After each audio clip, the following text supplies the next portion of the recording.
Have you ever wondered what it really smelled like to walk through a medieval town?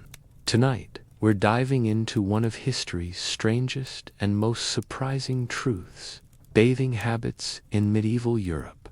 And trust me, it's not what you've been taught in school. Forget the neat images of knights shining in armor or noble ladies in clean gowns.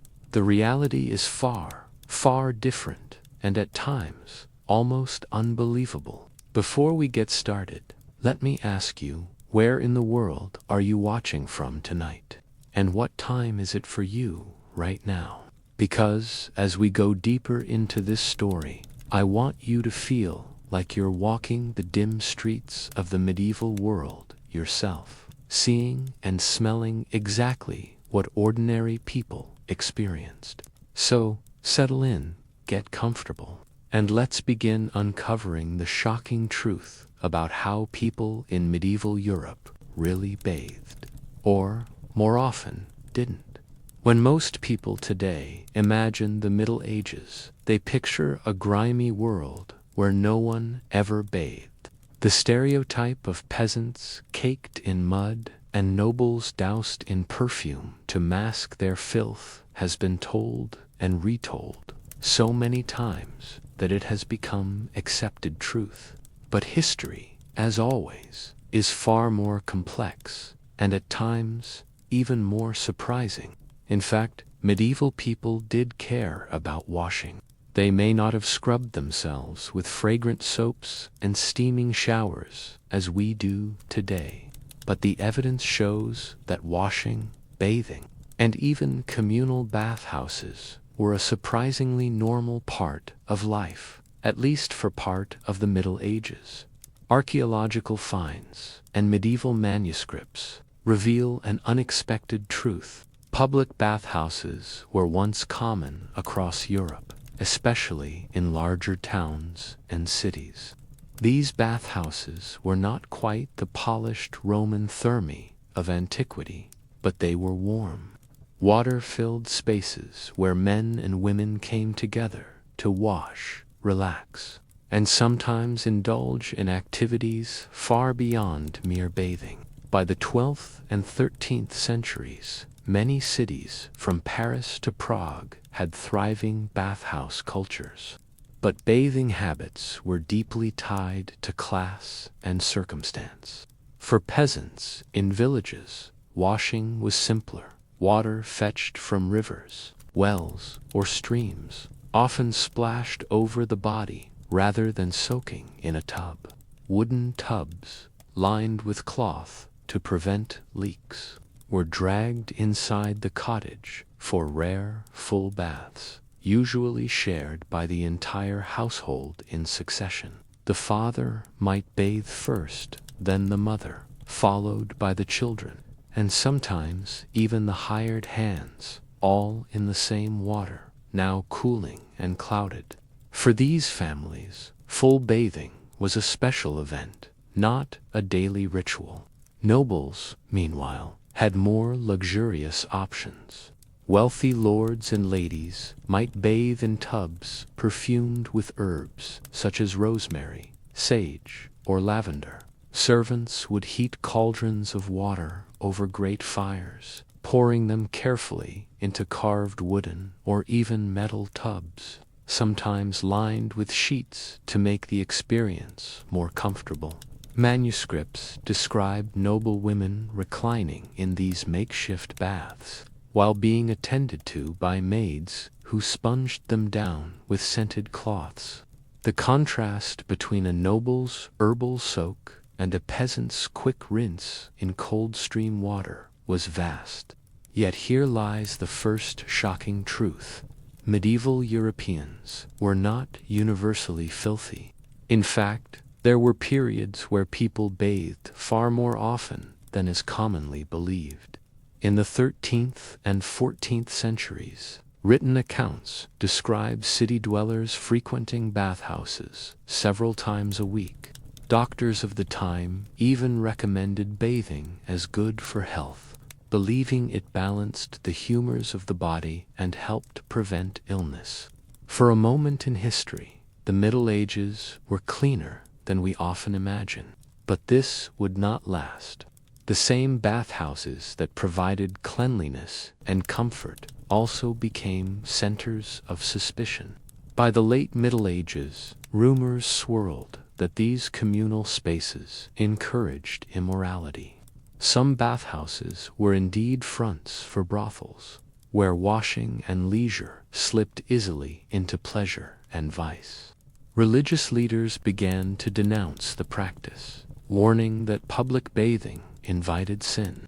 At the same time, outbreaks of plague and disease, particularly the Black Death of the mid-14th century, terrified people into believing that hot water opened the pores and allowed sickness to seep inside the body. What was once seen as healthy suddenly became dangerous. This shift marks another surprising truth. People abandoned bathing not because they didn't care about hygiene, but because they were afraid.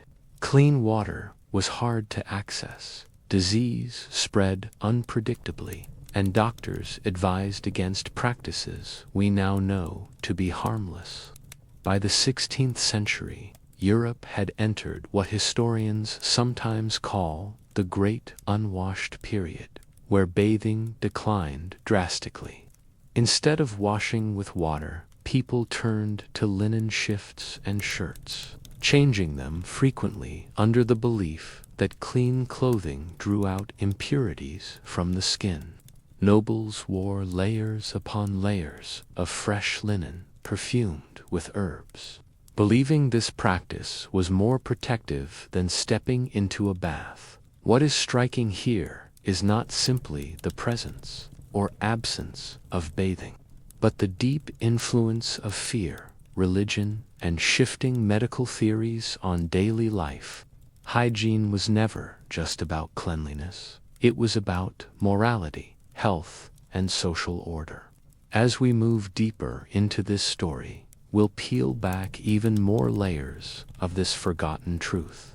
From the role of scented oils and dry washing to the shocking extremes, nobles went to avoid water altogether.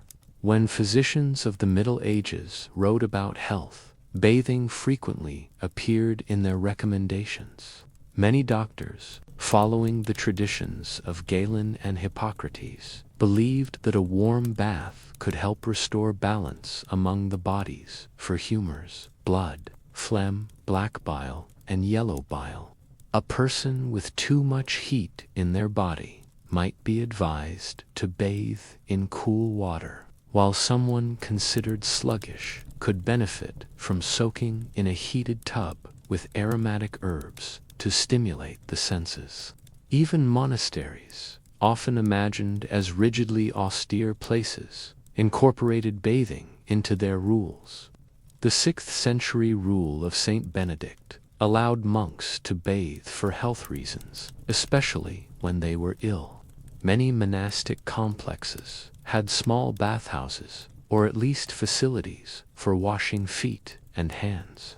Pilgrims and the poor, when welcomed at monastic hospitals, might also be offered a chance to wash, a mercy that combined spiritual care with bodily comfort. Still, bathing was not uniform across Europe, nor across centuries.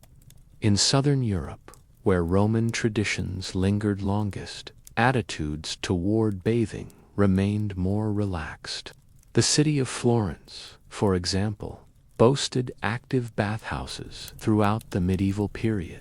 Northern Europe, with its colder climate and scarcer resources, often treated bathing as more occasional, but even there, people washed more than stereotypes suggest.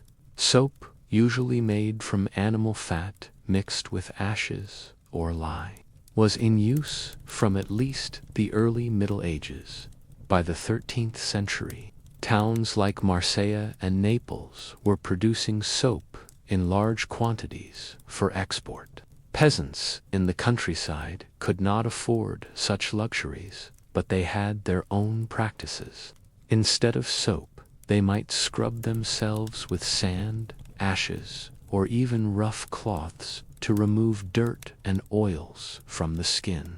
Washing in rivers or streams was common in warmer months. In colder weather, water was drawn indoors. Though heating enough for a full bath was a significant task, requiring wood to fuel the fire and time to tend the cauldrons.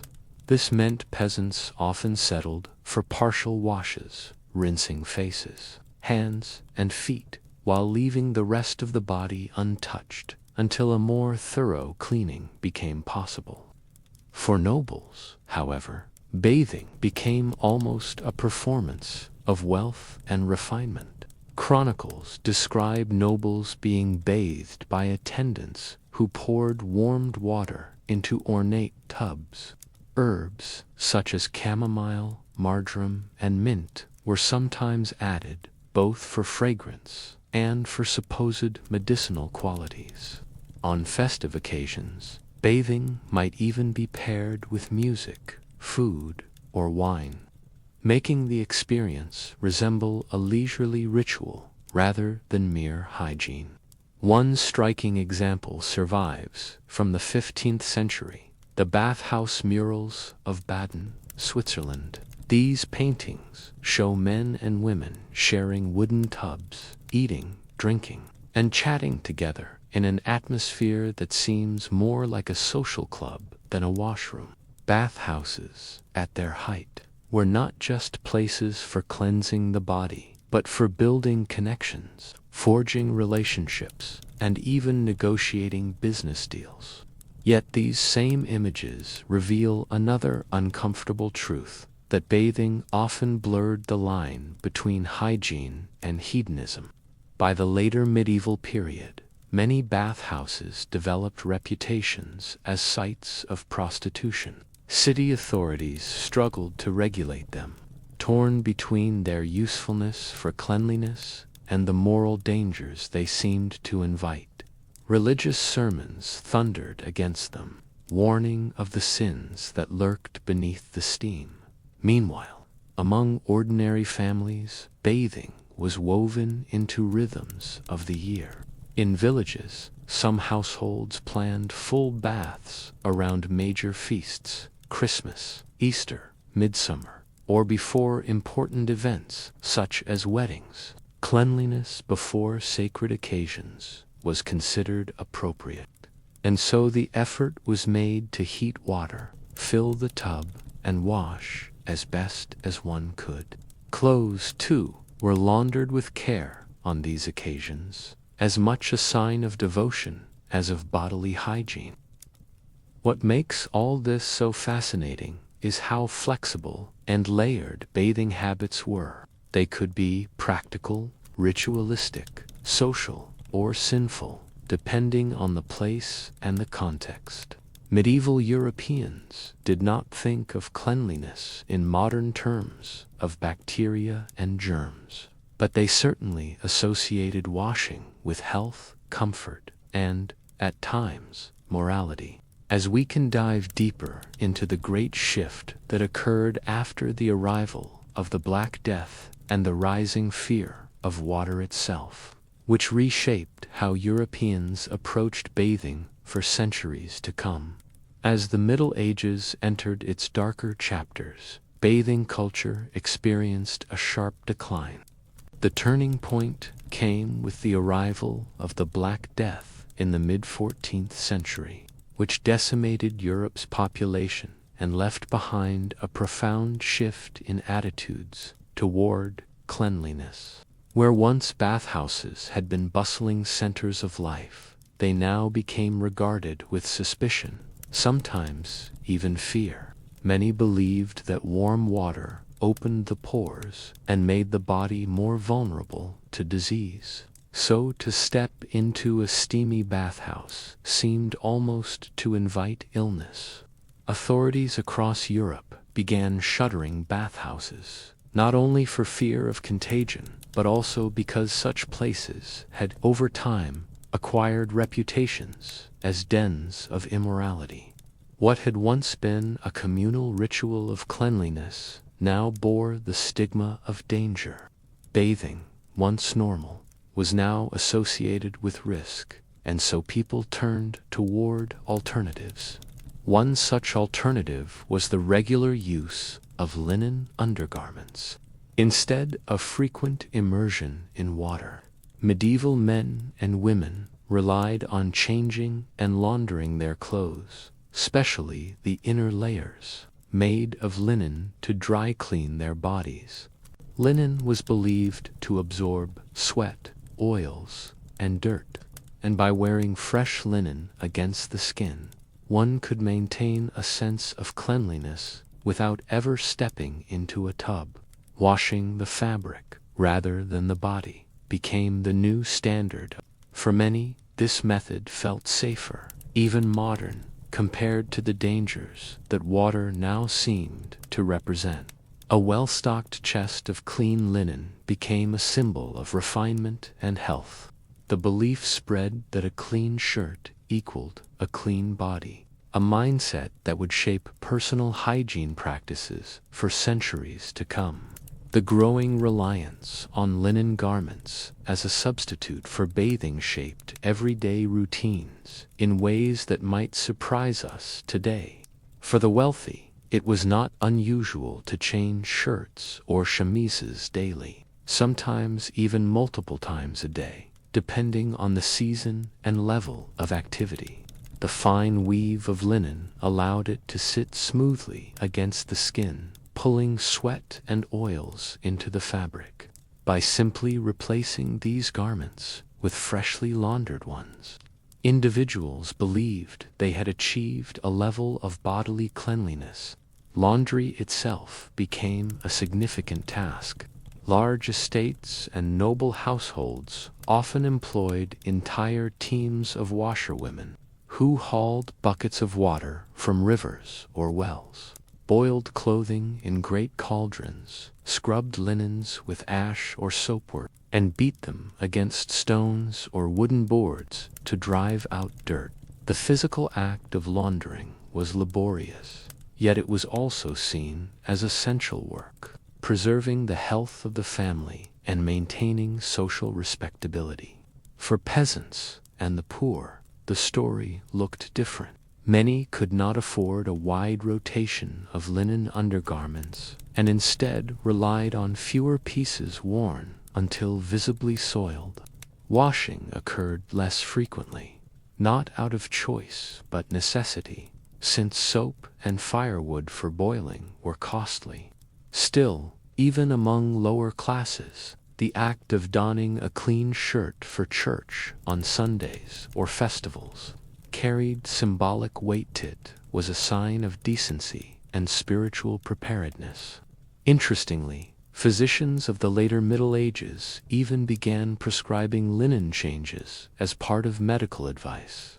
They argued that the fabric drew out impurities from the body, almost like a cloth poultice, and that frequent changes promoted better health than immersion in water, which they viewed as dangerous. In this way, medicine reinforced the cultural suspicion of bathing while elevating the practice of dry cleaning with linen into a near-scientific regimen. By the late medieval period, this approach had become so ingrained that clothing itself served as a marker of personal hygiene. To see someone in fresh, bright linen was to assume they were clean, regardless of how long it had been since their last bath. The divide between rich and poor became especially visible in this new hygiene system. For nobles, linen was more than fabric. It was an investment in both health and reputation. Aristocratic wardrobes often contained dozens of undergarments, meticulously catalogued by stewards.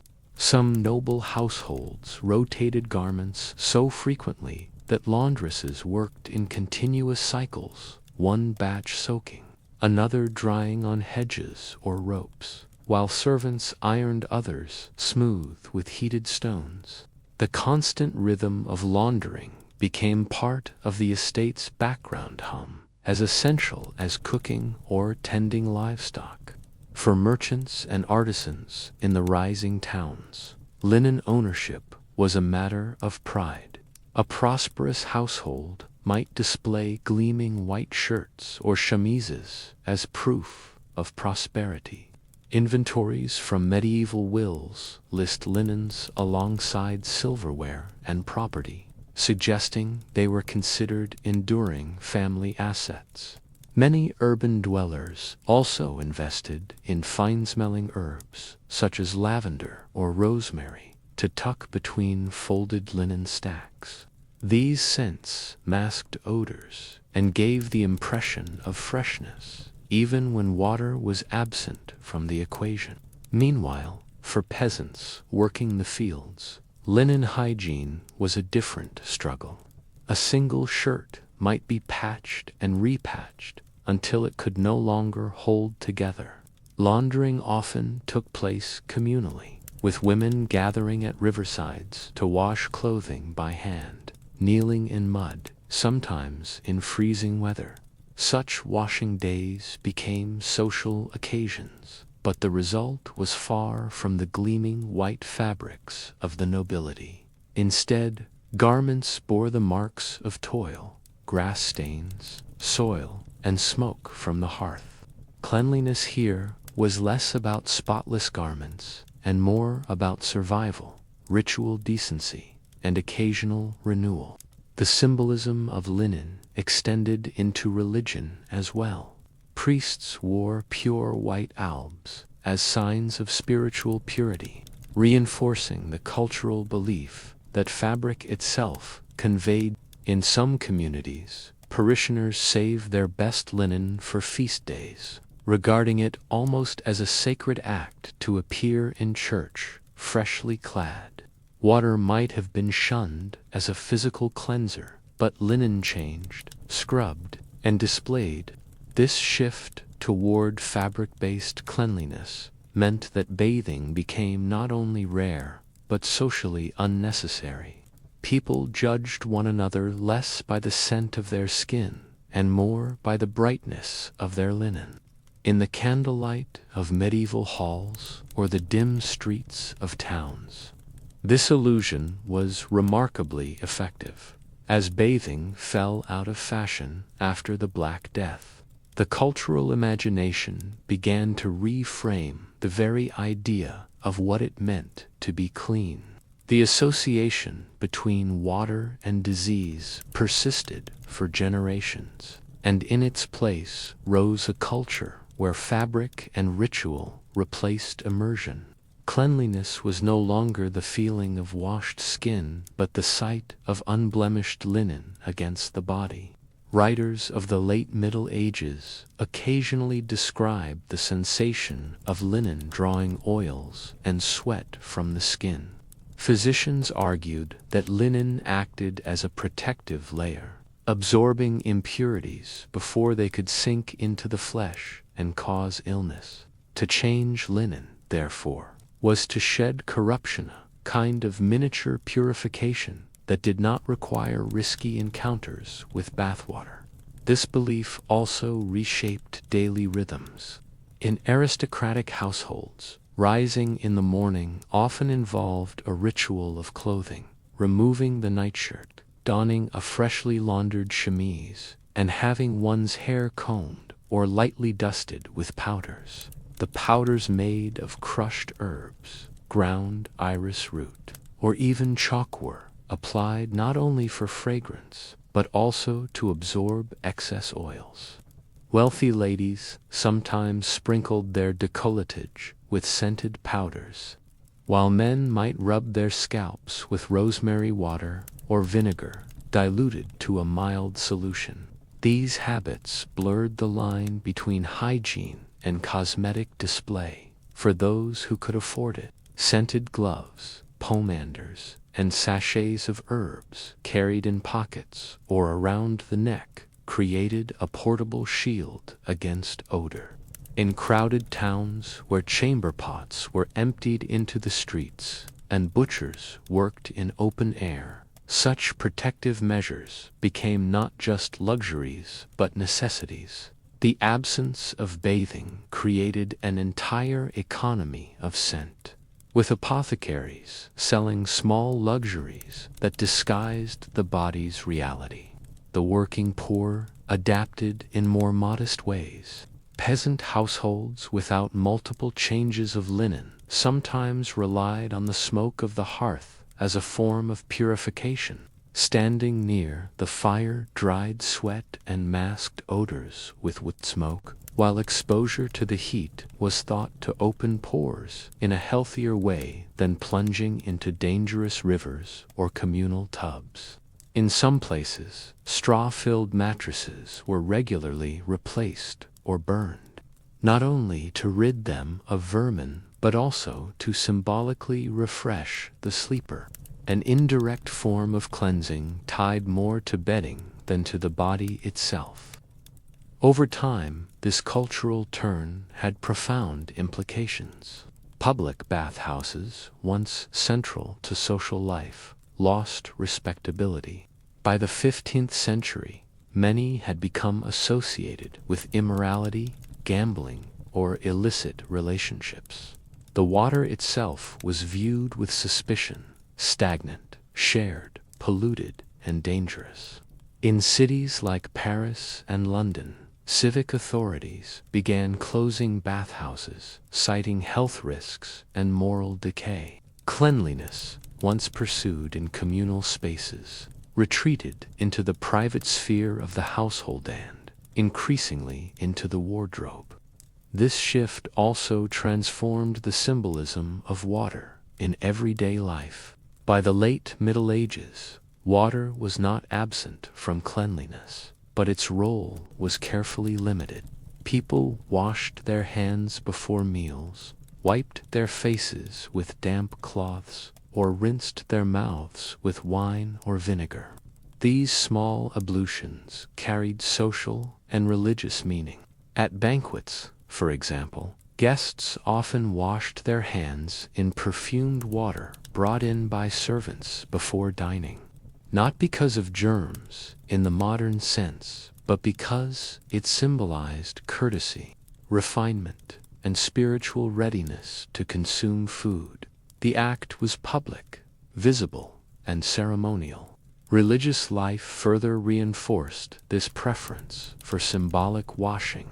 Pilgrims who journeyed to shrines sometimes bathed in holy springs, but for most parishioners, the cleansing power of water came in the form of ritual sprinkling or the sign of the cross. Priests emphasized purity of the soul above purity of the flesh, and sermons occasionally warned against vanity in excessive bathing. The transition from bathwater to blessed water marked a subtle but decisive cultural reorientation.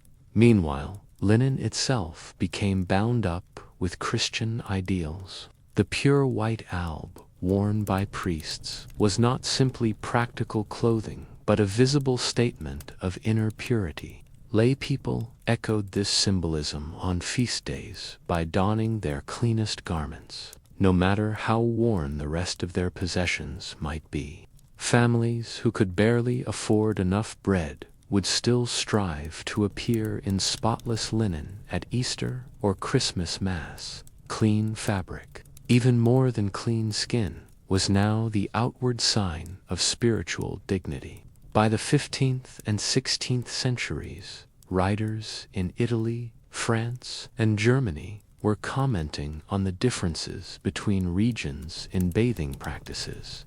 In southern Europe, influenced by proximity to older Roman traditions and occasional contact with Islamic hygiene practices, bathing remained more common. In northern Europe, especially England, Germany, and Flanders, suspicion of water ran deeper, and reliance on linen grew stronger. This cultural divergence would persist into the early modern period, shaping reputations of clean and unclean nations in the centuries to come. At the same time, the nobility and royalty often indulged in private bathing chambers, though these were the exception rather than the norm. A few courts maintained elaborate wooden tubs lined with cloth, filled with heated water and perfumed with herbs. Accounts describe attendants pouring warm water over bathers, offering spiced wine, or playing music during the ritual.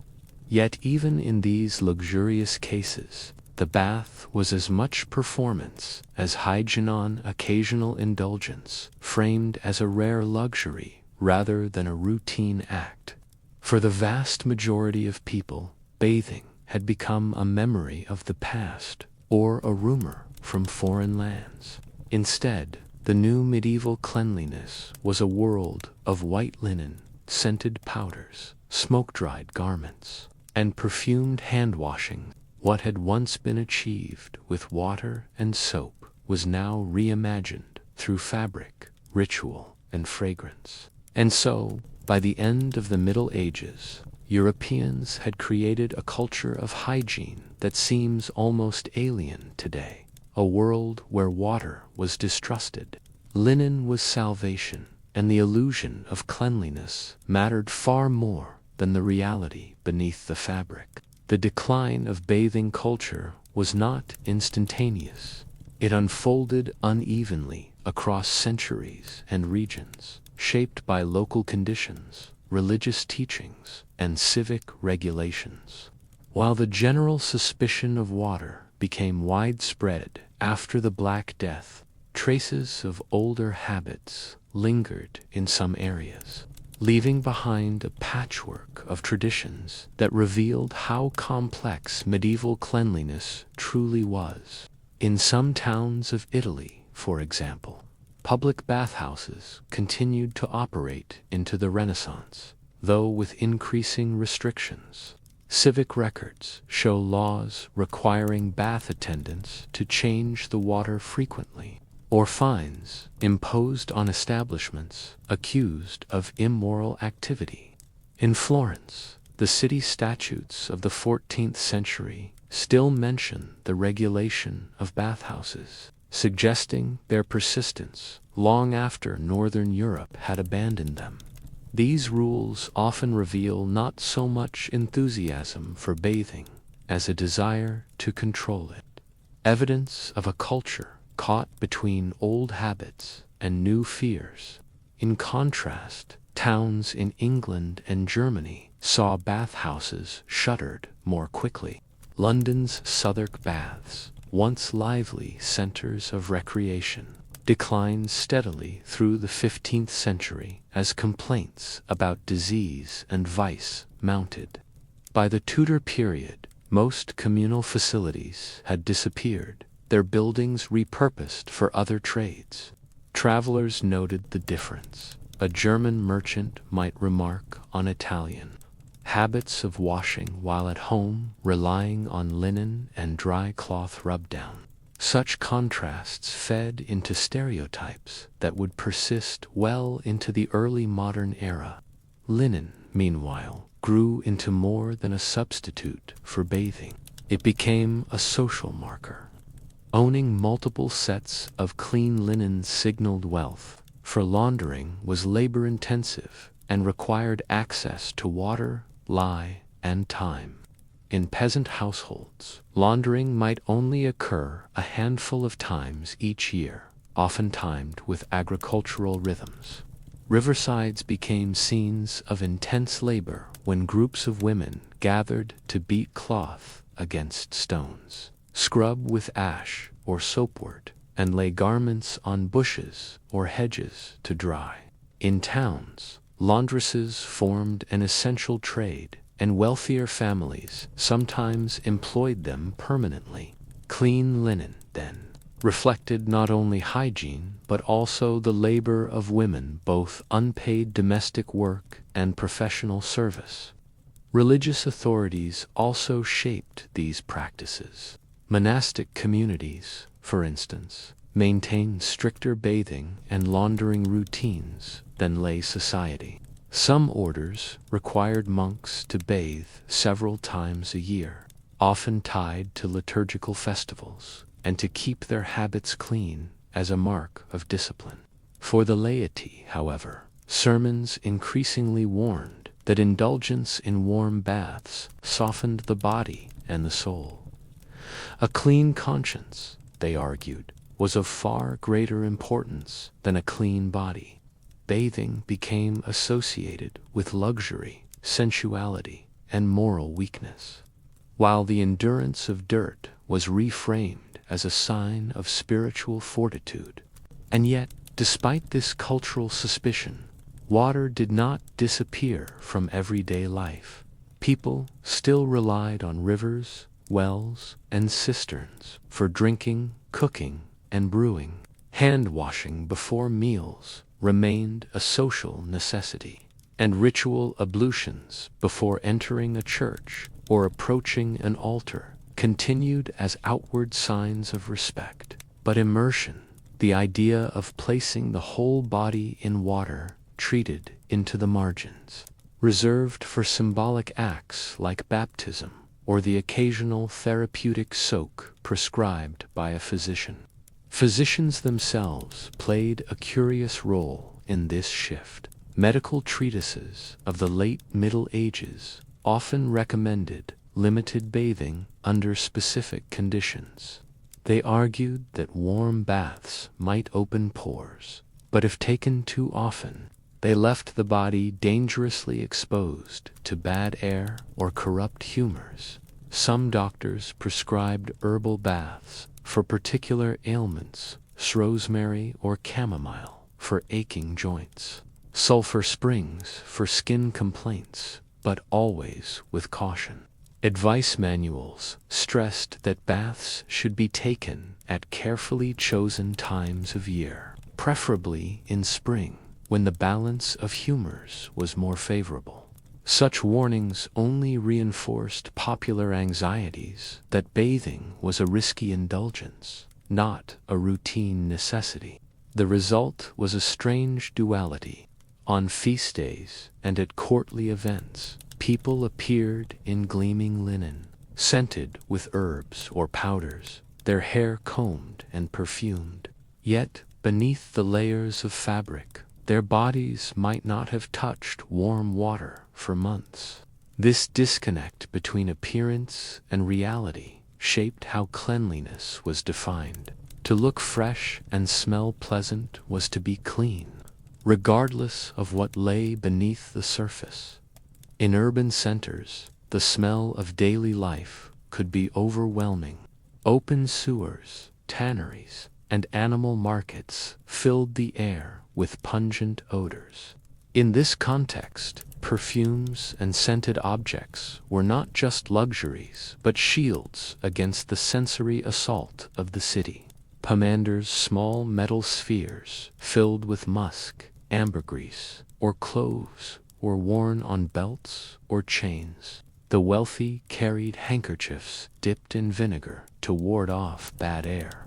Even architecture reflected these concerns, with perfumed herbs strewn across floors in noble halls to mask smells rising from the streets below. Yet the poor, living in cramped cottages or tenements, had little access to such luxuries. Their cleanliness came from simpler methods: smoke from the hearth, scrubbing with rough cloth, and occasional rinsing in streams during summer. Children might be washed in wooden tubs during festivals or before important rites like confirmation, but these events were rare. For many, the rhythm of seasons dictated how often water touched their skin. By the late Middle Ages, this divergence between elite and popular practices became sharper. Nobles could afford scented gloves, perfumed oils, and multiple changes of linen. Peasants made do with coarse wool and smoke-dried garments. Yet both groups shared a suspicion of water that bound them together in a cultural consensus. To immerse oneself too often was to risk health, morality, and even the soul. It is striking to realize how this redefinition of cleanliness reshaped the very language of the time. Words for clean often referred not to skin but to fabric, not to physical reality but to appearance. Chronicles praised kings and queens for their splendid attire, rarely for their bathing habits. To medieval eyes, the well-dressed, sweet-smelling courtier embodied refinement, even if the truth beneath the linen told another story. And so, by the dawn of the Renaissance, Europe found itself living in a paradox. The continent that had inherited the Roman bath culture, the aqueducts, the thermae, the love of hot springs, had become a place where water was feared and linen worshipped, where perfumes masked realities, and where the illusion of cleanliness mattered more than its substance. The suspicion toward bathing also became entangled with questions of morality and identity. In a society deeply shaped by the church, where sermons reached peasants and nobles alike, water was not only physical but symbolic. Baptism itself remained a sacred act of immersion, yet, paradoxically, daily immersion was condemned. The body, preachers warned, was a fragile vessel. To expose it unnecessarily to warmth, water, and nakedness was to indulge in temptation. Many sermons blurred the line between bodily dirt and moral dirt, suggesting that those who sought the pleasures of the bathhouse risked endangering their souls as well as their health. In civic records, this new anxiety became visible in the regulation of bathhouses.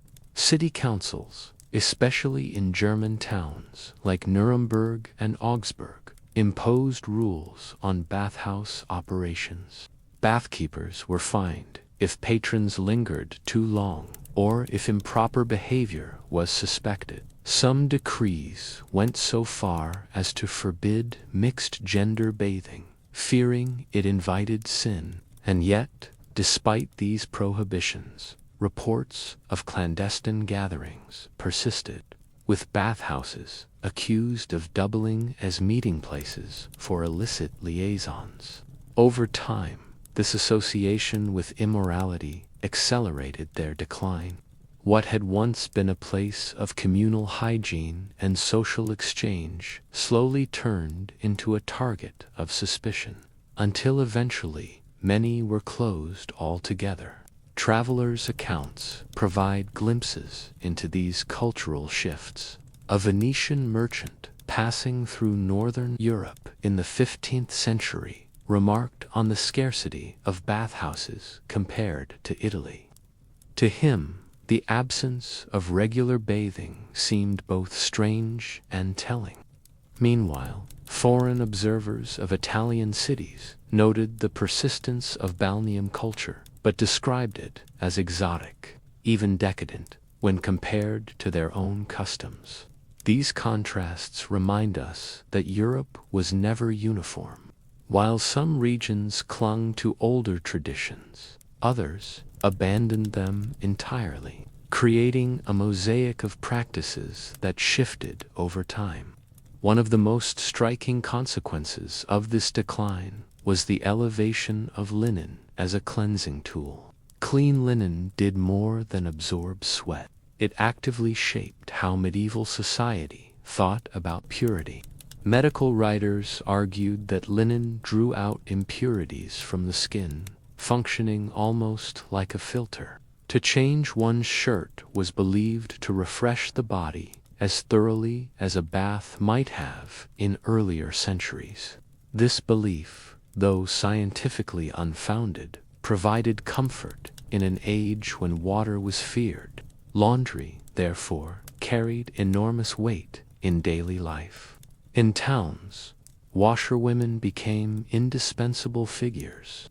They were often marginalized socially, sometimes accused of gossiping or of knowing too much about other households' secrets. Yet their work sustained the illusion of cleanliness. Chronicles from Paris and Ghent describe washerwomen along the riverbanks, kneeling with paddles to beat clothes, their hands raw from lye and cold water. For them, linen was not only a symbol of hygiene, but also of economic survival. For wealthier households, the cycle of laundering created networks of labor that stretched from flax fields to spinning rooms, weaving workshops, and eventually to the riverside laundries. Smells also played an enormous role in shaping perceptions of hygiene. In an age before modern deodorants or plumbing, foul odors were everywhere. Stables, tanneries, refuse heaps, and crowded living quarters filled the air. Theories of miasma, the belief that disease spread through bad air, gave people good reason to fear unpleasant smells. Perfumes, incense, and herbal remedies became crucial defenses. Herbs, like lavender, rosemary, and sage, were stuffed into cushions, hung in doorways, or carried in small pouches against the chest. Nobles perfumed their gloves or tucked fragrant leaves into their clothing. Even the humblest peasant might scatter rushes or sweet grasses on the floor of their cottage, hoping to mask the smells of animals and smoke. These strategies did not cleanse the body, but they created a sensory environment that felt protective, reinforcing the illusion that pleasant smells equaled health. The shift away from bathing also reveals how ideas about gender were woven into men were often advised to avoid indulgence in hot baths because it was believed to weaken the body and drain vitality. Women, on the other hand, were warned that frequent bathing endangered modesty and could inflame lust. Manuals for female conduct stressed modesty in dress and cleanliness of linen over the exposure of bathing. Midwives and physicians occasionally recommended warm baths for childbirth or illness, but these were exceptions to the rule, reinforcing the sense that immersion was a dangerous, extraordinary act rather than an everyday habit. It is also worth noting how water itself was viewed with suspicion. Rivers and wells were lifelines, but they were also unpredictable. Floods, stagnant pools, and contaminated sources spread disease long before germ theory was understood. When plague returned in waves across Europe, it was often linked in people's minds to corrupted air or water. Thus, the very element once praised by Romans as purifying became cast as a carrier of danger. This cultural suspicion lingered for centuries, long after the original terrors of the Black Death had passed. Despite these fears, certain enclaves of bathing survived, particularly around natural hot springs. Towns like Bath in England or Baden in Switzerland maintained traditions of therapeutic bathing, drawing pilgrims who sought healing for arthritis, skin complaints, or other chronic ailments. These visits were often framed as medical necessity rather than daily hygiene, making them acceptable exceptions. Physicians supervised such cures, prescribing exact lengths of immersion and specific herbal additives. For the sick, these experiences offered hope. For society at large, they preserved a faint echo of an older water culture, now reframed as medicine rather than leisure. The transformation of bathing habits, then, was not a simple story of decline, but a profound cultural shift. From a communal and social act, bathing became solitary, restricted, and laden with suspicion. From a symbol of health and civic pride in Roman times, it turned into a mark of indulgence or sin. Cleanliness itself was redefined not as the direct washing of the body, but as the careful maintenance of linen, the use of perfumes, and the management of appearances. By the end of the Middle Ages, this redefinition was firmly entrenched. To dress in fresh linen, to smell of herbs, and to present oneself respectably in public mattered far more than whether one had touched water. What lay beneath the fabric became invisible, hidden both physically and culturally. In this way, the very idea of what it meant to be clean had been rewritten, creating a legacy that would persist well into the early modern era. If we look closely at how attitudes toward bathing shifted in specific courts, towns, and treatises, we find that the decline was not a vague, abstract process, but one that played out in real policies and personal choices. Each case reveals just how deeply the fear of water and the reliance on linen as a substitute for cleansing seeped into everyday life. One striking example comes from the court of King Henry IV of England in the early 15th century. Royal records and chronicles hint that while his predecessors had occasionally indulged in the use of private baths, Henry's court grew increasingly cautious about the practice. Physicians advising the king warned against opening the pores too often, lest the body become a gateway for pestilence. Instead, reports emphasize that noblemen at his court prided themselves on the wearing of fine linen undergarments, sometimes changed multiple times a day, as though the cloth itself were a shield against impurity. Bathing was not outlawed outright in England, but subtle discouragement spread through the ruling elite, setting a cultural tone that rippled outward to the gentry and townsfolk. Meanwhile, in Paris, the story unfolded even more dramatically. Following waves of plague in the late 14th century, the city's municipal authorities began to scrutinize public bathhouses, once places of convivial gathering where men and women alike might soak in steaming tubs, share food and drink, and even conduct business. These bathhouses were rebranded as dangerous sites of contagion.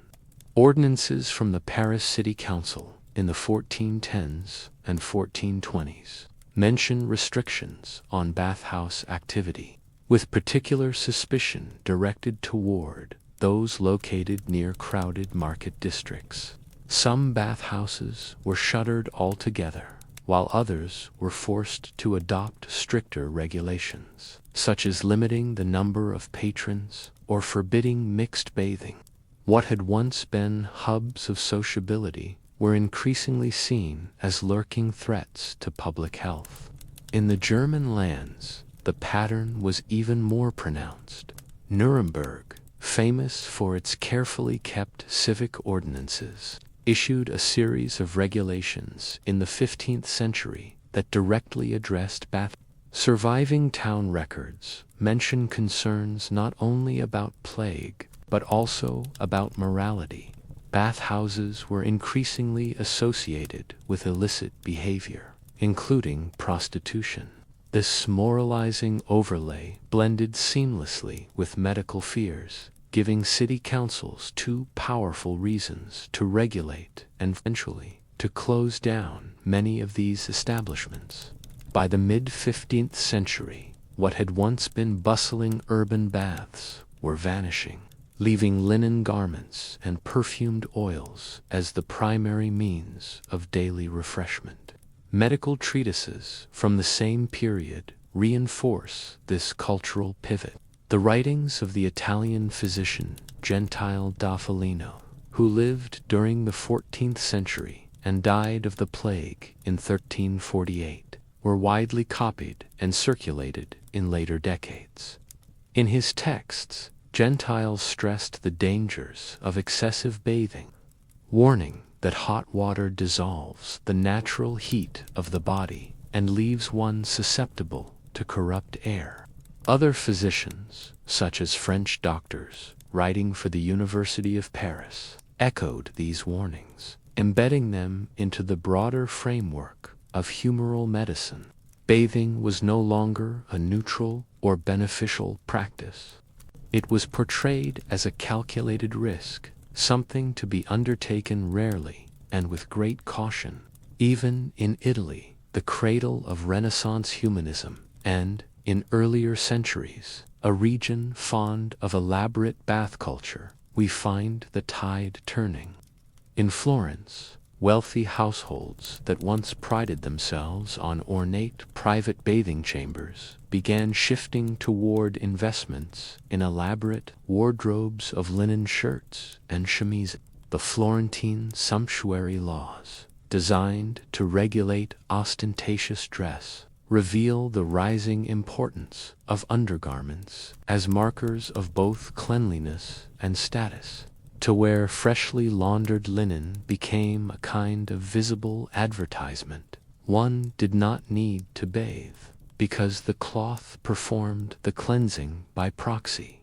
The moral rhetoric surrounding baths only sharpened in certain religious circles. Monastic orders, such as the Carthusians, emphasized restraint and austerity, sometimes citing the dangers of frequent bathing as a temptation of the flesh. Preachers warned lay audiences that public bathhouses, already under suspicion for harboring sex workers, also endangered souls as much as bodies.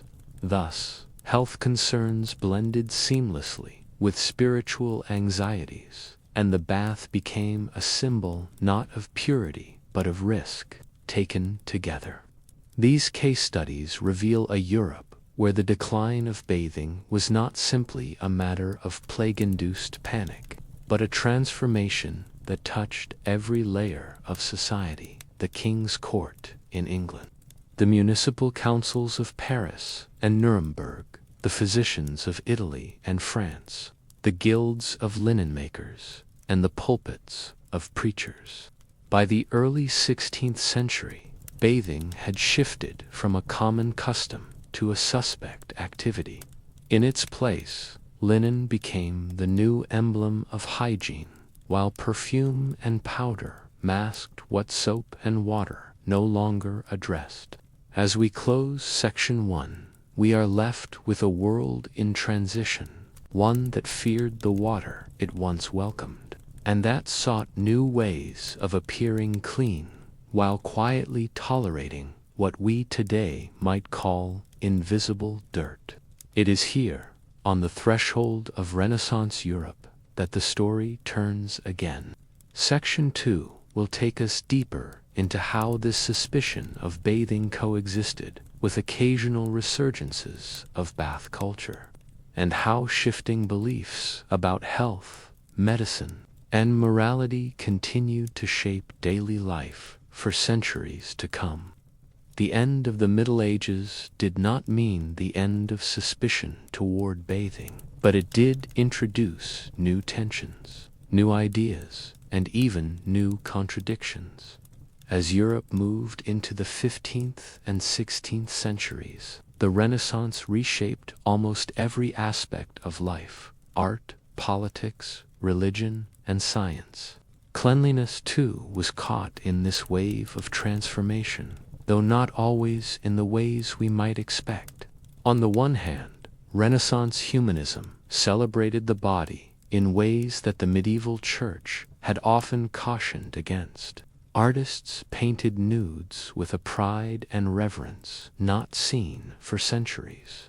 Philosophers spoke of the harmony of man and nature, and medical scholars returned to the ancient works of Galen and Hippocrates. Such currents could have encouraged a revival of bathing, and in some places they did.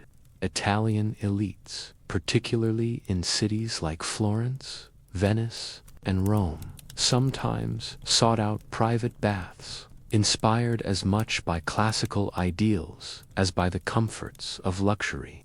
Yet, on the other hand, the shadows of plague still lingered. Many doctors and priests remained wary of the bathhouse, repeating old warnings that warm water opened the pores to corruption. The Protestant Reformation, beginning in the 16th century, layered new moral suspicion onto public bathing, condemning it as a site of vanity or vice. Catholic reformers, too, discouraged indulgent practices, and the bathhouse, once a lively, communal institution, seemed increasingly incompatible with the stricter moral atmosphere of the age. This created a curious paradox.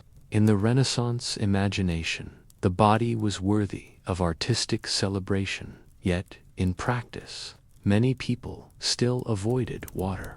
Linen and perfumes retained their status as the safer, more respectable tools of cleanliness.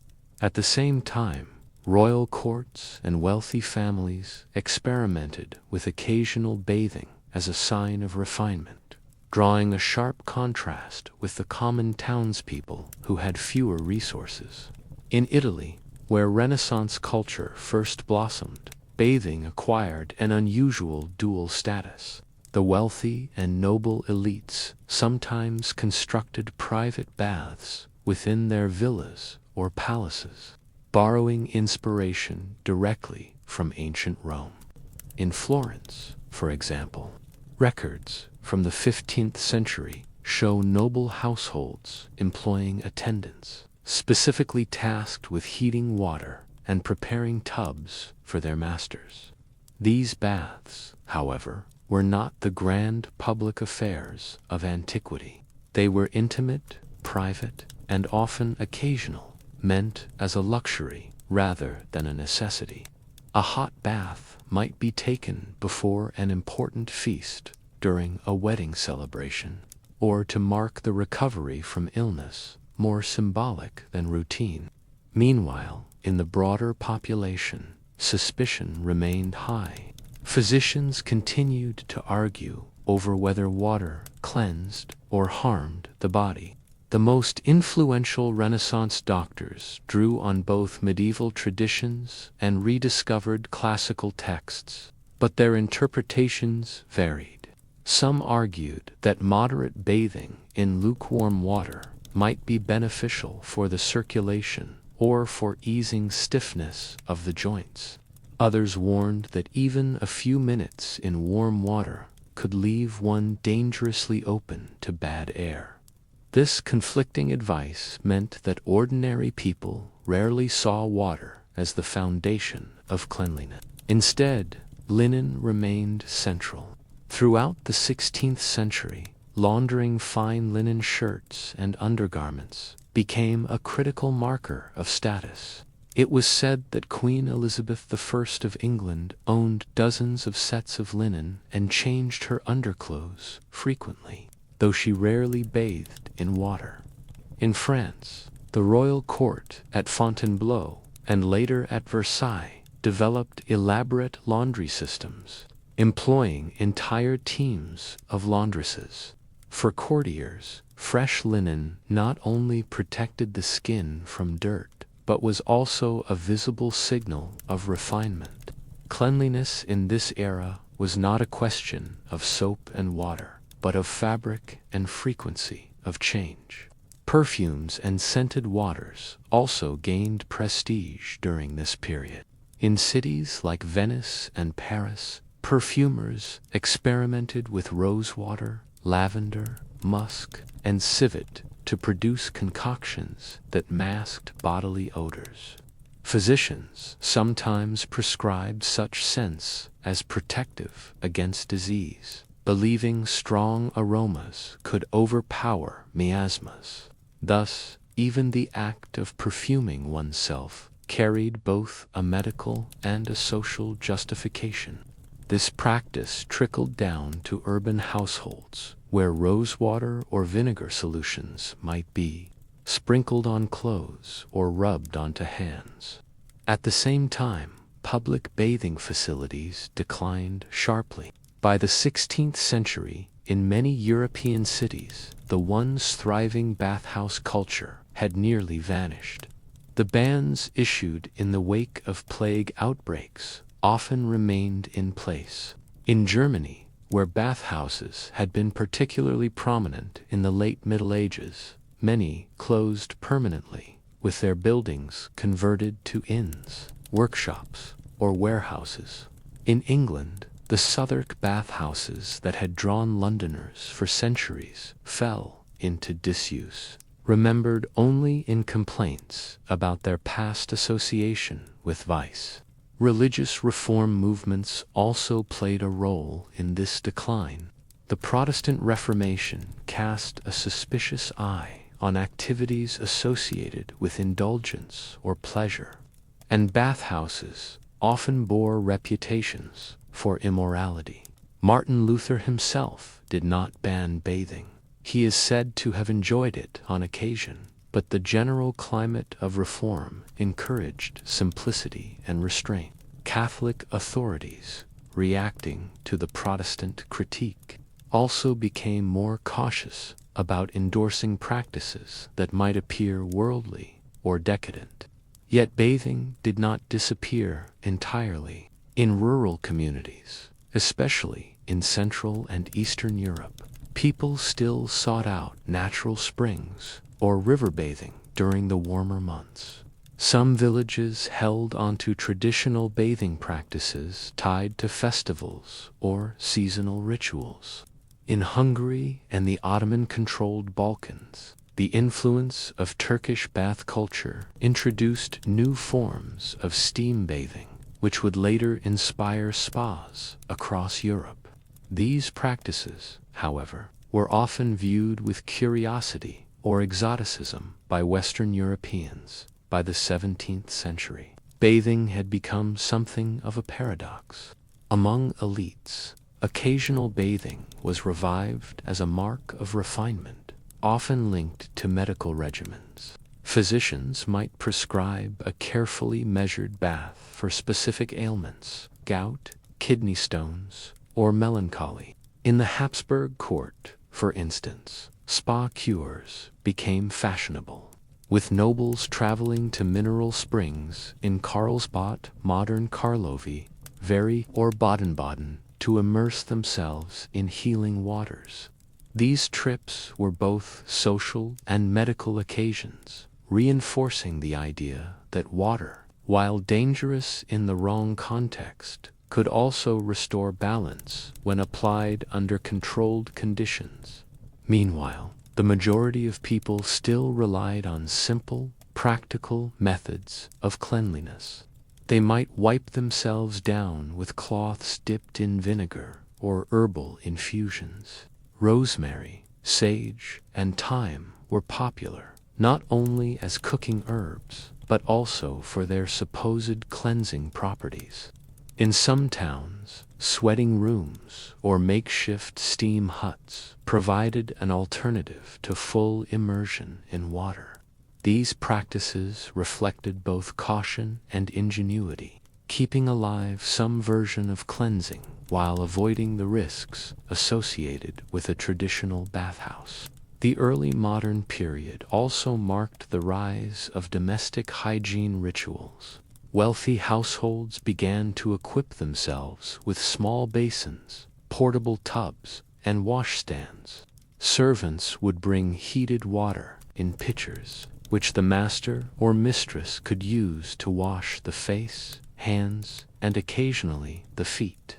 This practice reinforced the idea that hygiene was now a private affair, carried out discreetly in the home rather than publicly in a communal bath. It was a cultural shift that foreshadowed the later emphasis on individualized cleanliness. And yet, despite these changes, the lingering fear of bathing remained.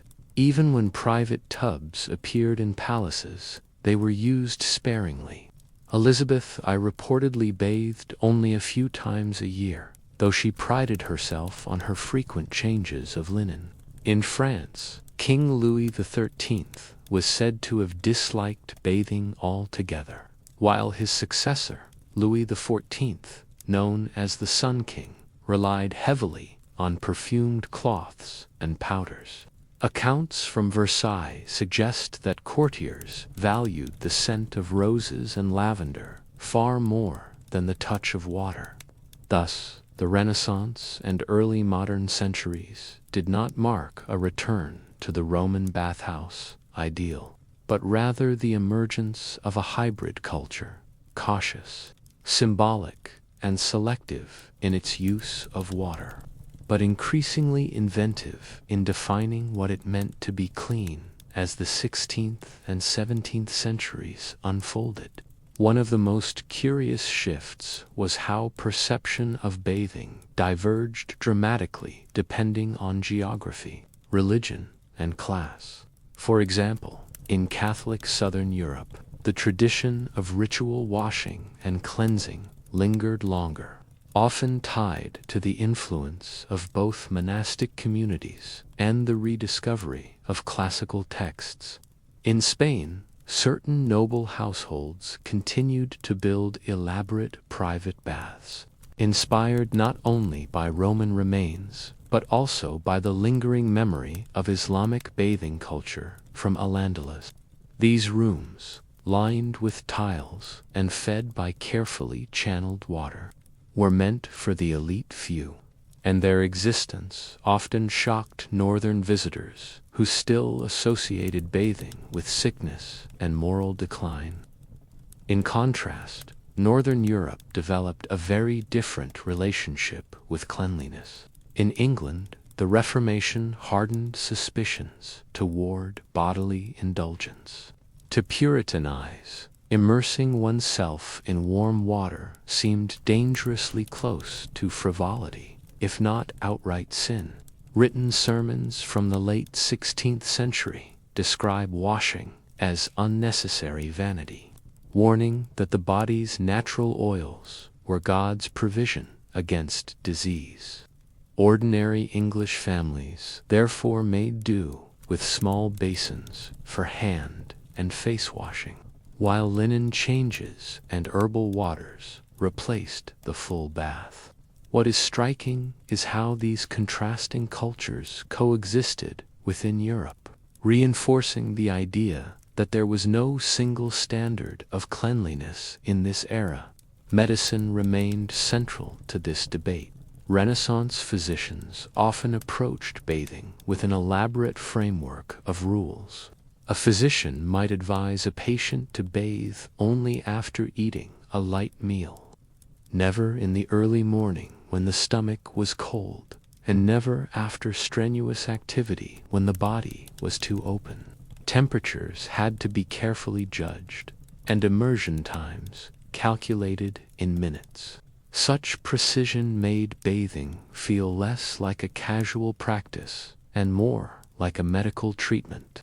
Handbooks, such as those written in Padua or Montpellier, were widely circulated, offering step-by-step instructions on when and how bathing could be permitted. The irony was that this medicalization, rather than encouraging daily use, often discouraged ordinary people from attempting it at all. By the 17th century, spas and mineral springs were at the center of elite bathing culture. Towns like Bath in England, Baden in Switzerland, and Spa in the Low Countries became destinations for noble families, merchants, and even monarchs. The word spa itself entered the European vocabulary, but again, these visits were not everyday rituals.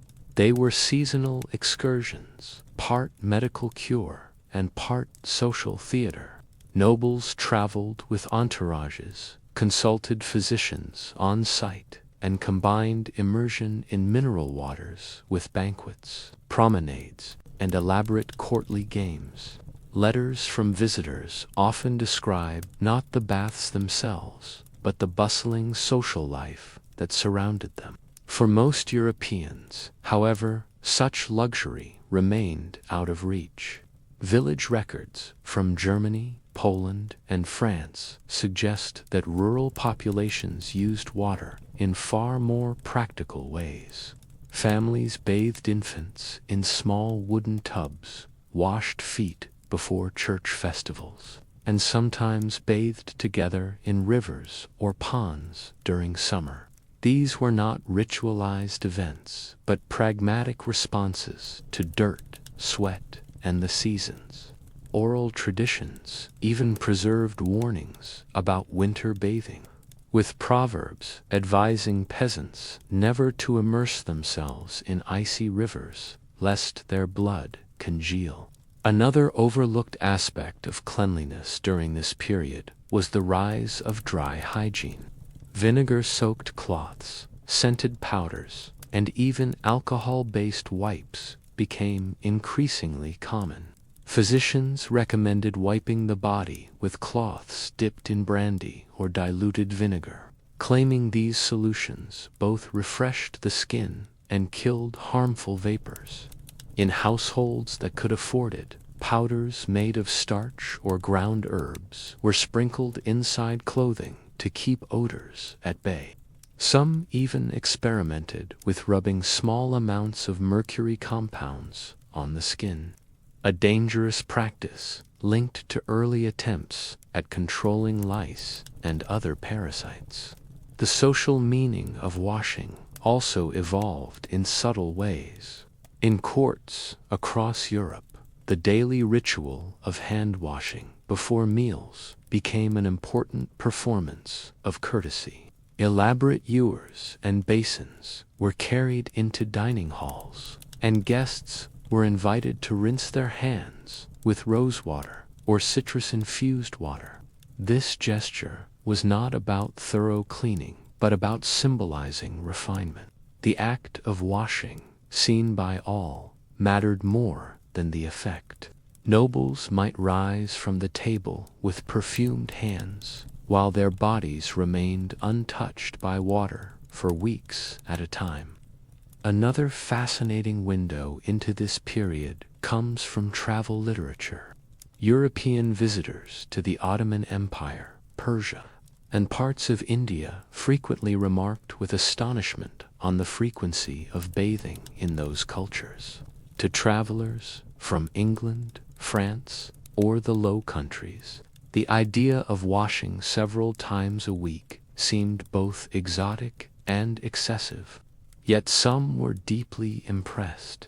In Istanbul, the network of hammams, Turkish baths, left an indelible impression on visiting diplomats.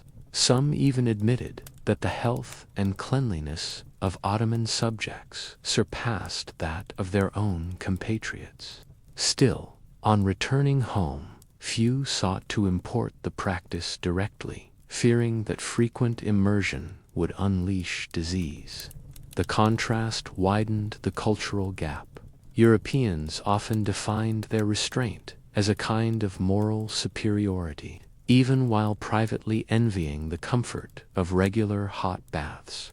Religious imagery also shaped attitudes. Throughout the Renaissance and early modern periods, baptism remained the most important ritual involving water. Sermons often drew a line between the cleansing of the soul through baptism and the supposed futility of washing the body. Clergy reminded congregations that it was better to keep one's conscience clean than to indulge in bodily luxury. This theology further reinforced a suspicion of baths as worldly distractions. At the same time, monasteries maintained their own internal rules about washing. Benedictine and Cistercian houses typically allowed limited washing at prescribed times, often linked to feast days or medical necessity. Their records suggest that monks, while cautious, did not abandon washing entirely as Europe moved into the 17th century.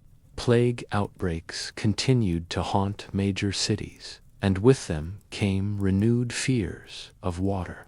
Authorities in Paris, Venice, and Amsterdam repeatedly warned citizens against visiting communal baths or immersing themselves in public waters.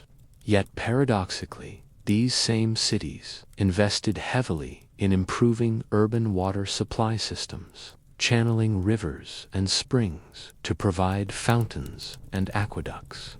The irony of having abundant water while fearing its contact with the skin underscores the contradictions of the era. Even royal courts embodied this ambivalence.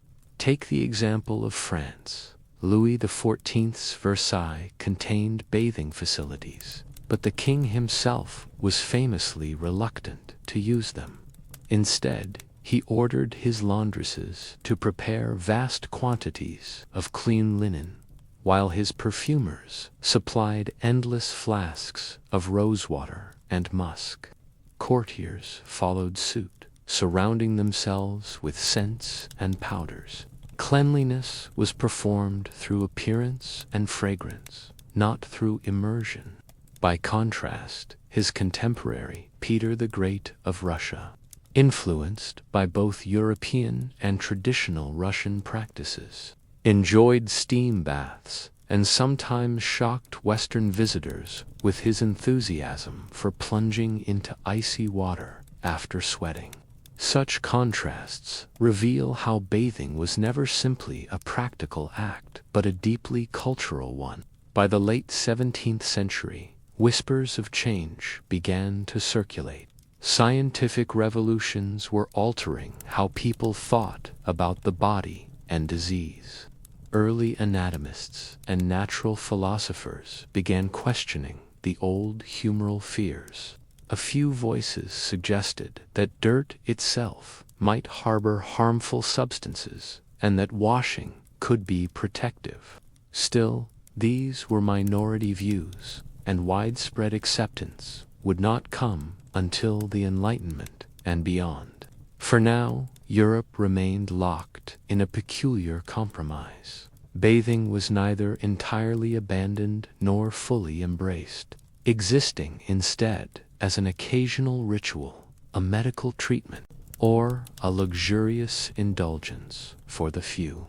The role of the Church in mediating these seemingly mundane aspects of sleep was far from accidental. Parish priests, village clerics, and even wandering friars frequently wove advice about nightly habits into their sermons. They spoke of the dangers of idleness before bed, of the sin of gluttony leading to restless nights, and of the virtue of temperance that brought with it sleep without disturbance. Manuscripts survive, in which clergymen annotated moral warnings beside prayers intended to be recited before bed. These texts remind us that, for many in the Middle Ages, sleep was never a fully private matter. It was entangled with the rhythm of religious discipline and the shared moral expectations of the community. One particularly fascinating detail emerges from monastic rules, which prescribed not only when monks should sleep, but also how. In Benedictine houses, the rule of Saint Benedict emphasized moderation in all things, including rest. Monks were instructed to lie clothed, with belts fastened, ready to rise at the toll of the bell. Their sleep was to be brief, broken, and purposeful, never indulgent. Yet even here, concern for comfort slipped in. Some monastic accounts mention the careful arrangement of straw pallets to avoid injury to the back or sides, or the allowance of simple woolen blankets during harsh winters. Such small accommodations show that even within the strictest spiritual disciplines, the body's need for warmth and rest could not be entirely ignored. Outside the monasteries, villagers adapted their own routines, shaped less by rules and more by necessity. Bed spaces were often communal, with entire families, sometimes including servants or apprentices, sharing the same bed. Not only did this conserve space and materials, but it also created warmth during cold seasons. This closeness brought with it an intimacy of nightly sounds and movements: the rustle of straw, the muffled cough of a child, the snore of an elder. Medieval moralists occasionally warned against the dangers of such proximity, fearing that improper thoughts or actions might arise in shared beds. Yet to the majority of ordinary households, the arrangement was simply practical, born of the economics of survival. The structure of the beds themselves varied widely according to status. The nobility commissioned elaborate bed frames carved from oak or walnut, draped with linen curtains dyed in rich hues of crimson or green, and lined with feather mattresses. Such beds were symbols of prestige as much as comfort.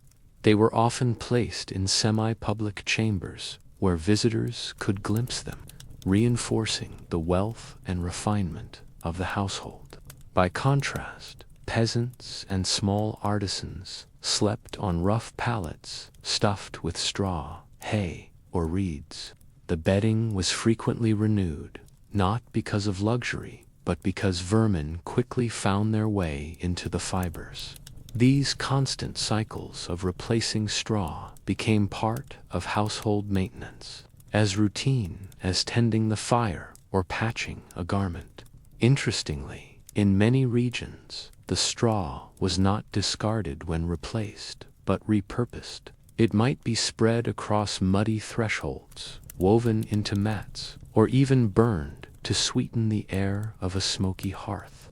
Thus, even the simple act of refreshing a bed connected to the broader economy of a household's materials, where nothing was wasted and every object cycled through multiple uses. Candles and lamps also played a quiet but significant role in nightly life. Wealthier families used beeswax candles, which burned with a steady flame and a sweet aroma. The poor relied on tallow dips made from animal fat, which smoked heavily and gave off a harsher scent. To light a chamber before sleep was not always a matter of luxury. It was often a matter of security. A guttering flame warded off the darkness that was thought to harbor not only physical dangers, but also spiritual ones. Night demons, witches, and wandering spirits populated the imaginations of medieval households. To sleep in total darkness could be unsettling, even terrifying, particularly in rural communities where wolves or thieves might lurk beyond thin wooden doors. Hence, many households left a small flame burning through the night, carefully trimmed to last until morning. Another feature of nightly routine was the practice of first sleep and second sleep, which scholars now understand as a common medieval pattern. Sleep was not always continuous, but segmented. People went to bed not long after dusk, slept for several hours, then woke in the middle of the night.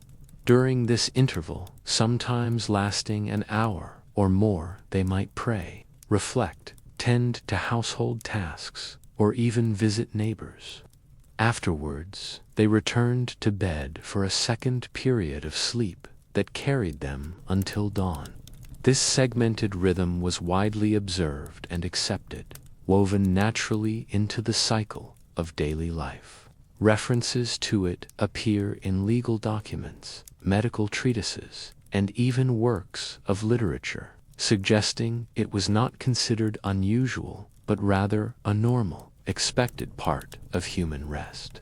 Medical writers, meanwhile, weighed in with their own advice. Physicians of the Middle Ages, drawing heavily on Galenic tradition, emphasized that sleep should follow the balance of humors.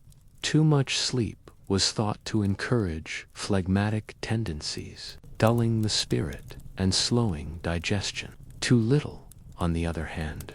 Doctors often prescribed sleeping positions, flying on the right side first to aid digestion, then shifting to the left. Manuscripts described ideal bedding materials, warning against damp straw or excessively heavy blankets that might stifle the natural breath. These recommendations, filtered into common knowledge, passed along by midwives, apothecaries, and household guides, whether strictly followed or not.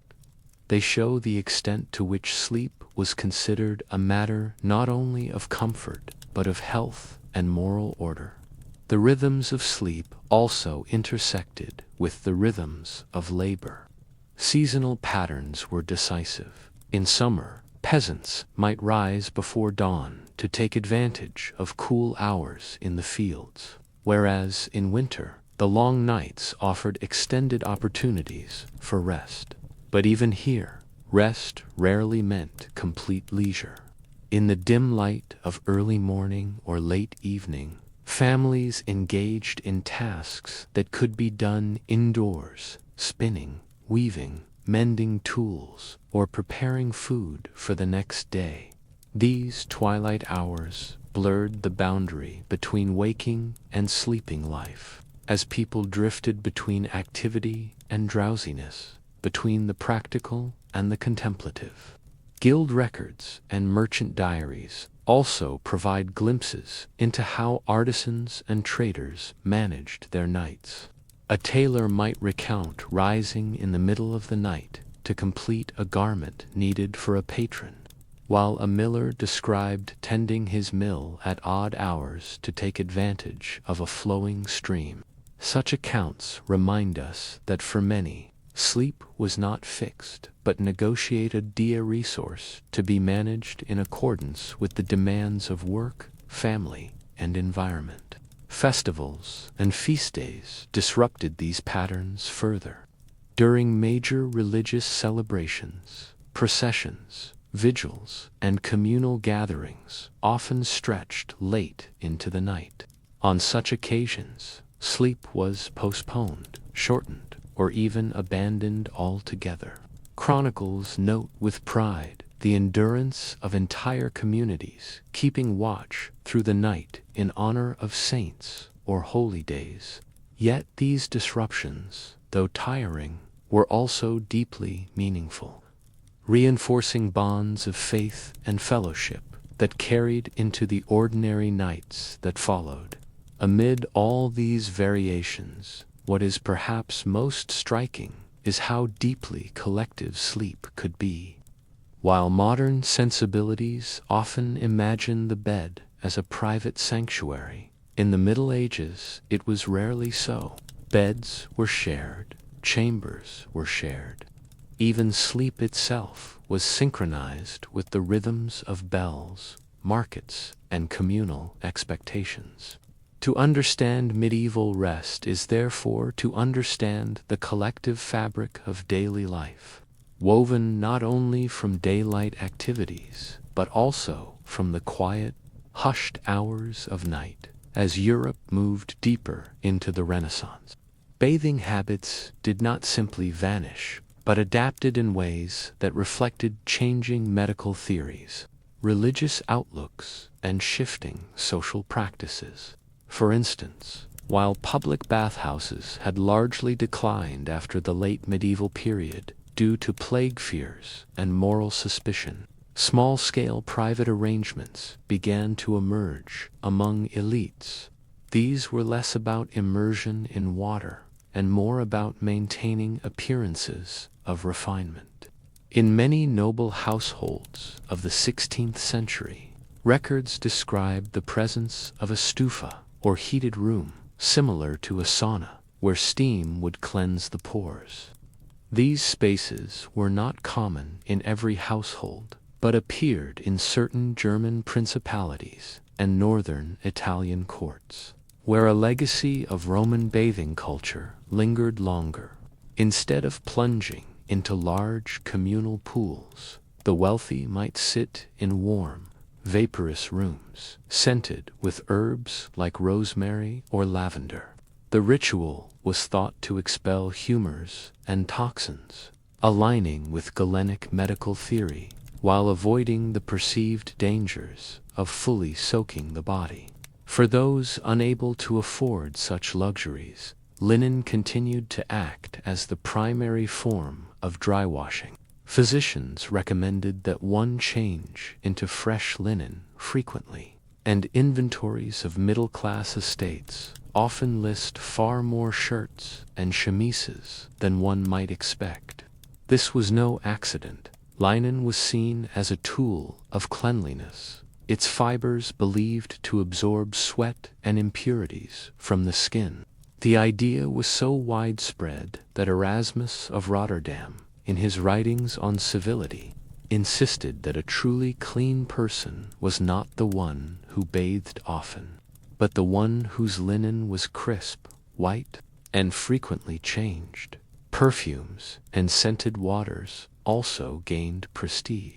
In France, Italy, and eventually across northern Europe, perfumers provided mixtures of rosewater, orange blossom, and vinegar of the Four Thieves, thought both to freshen the body and protect against disease.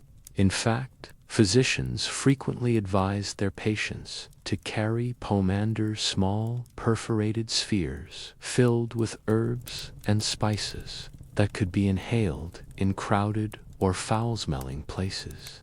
Smell itself had become synonymous with health.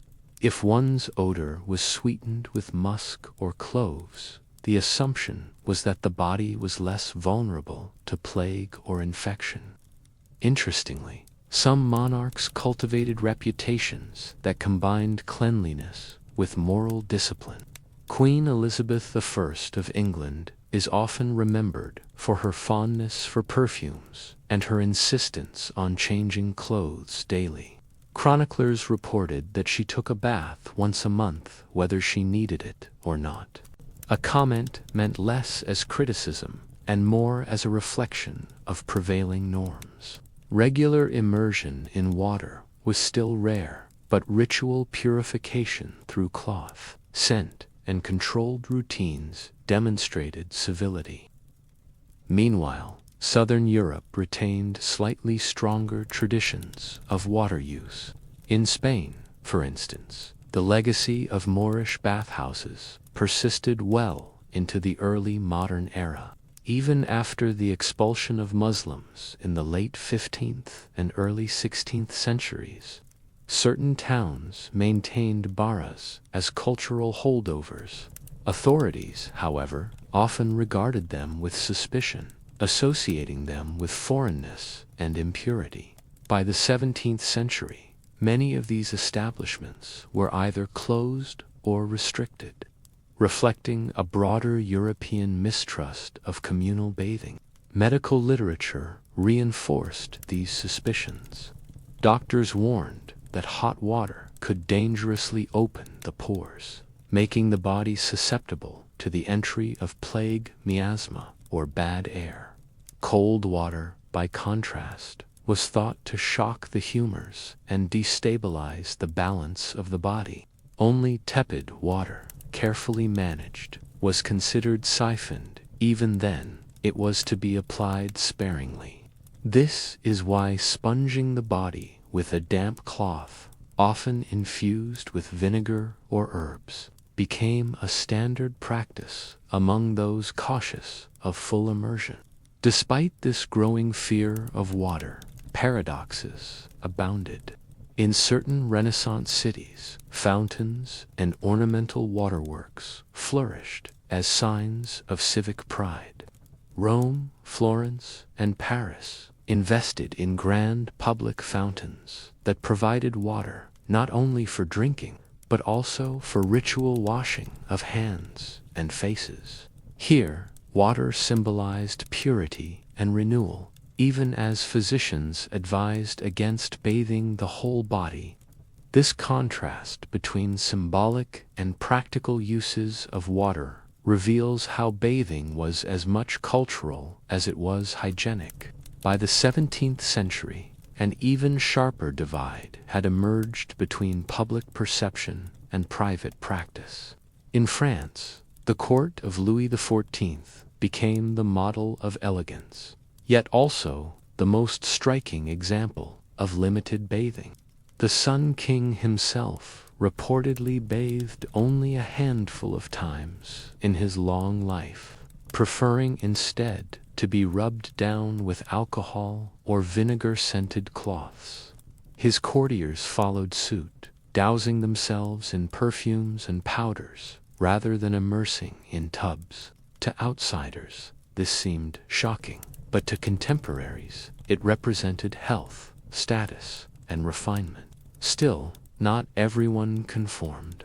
Some religious communities preserved traditions of ritual washing.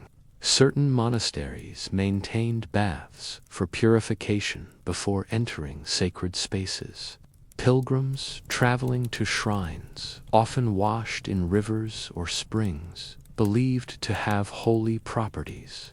And in rural communities, peasants sometimes continued to wash in streams, particularly during summer months when labor left them sweaty and coated with dust.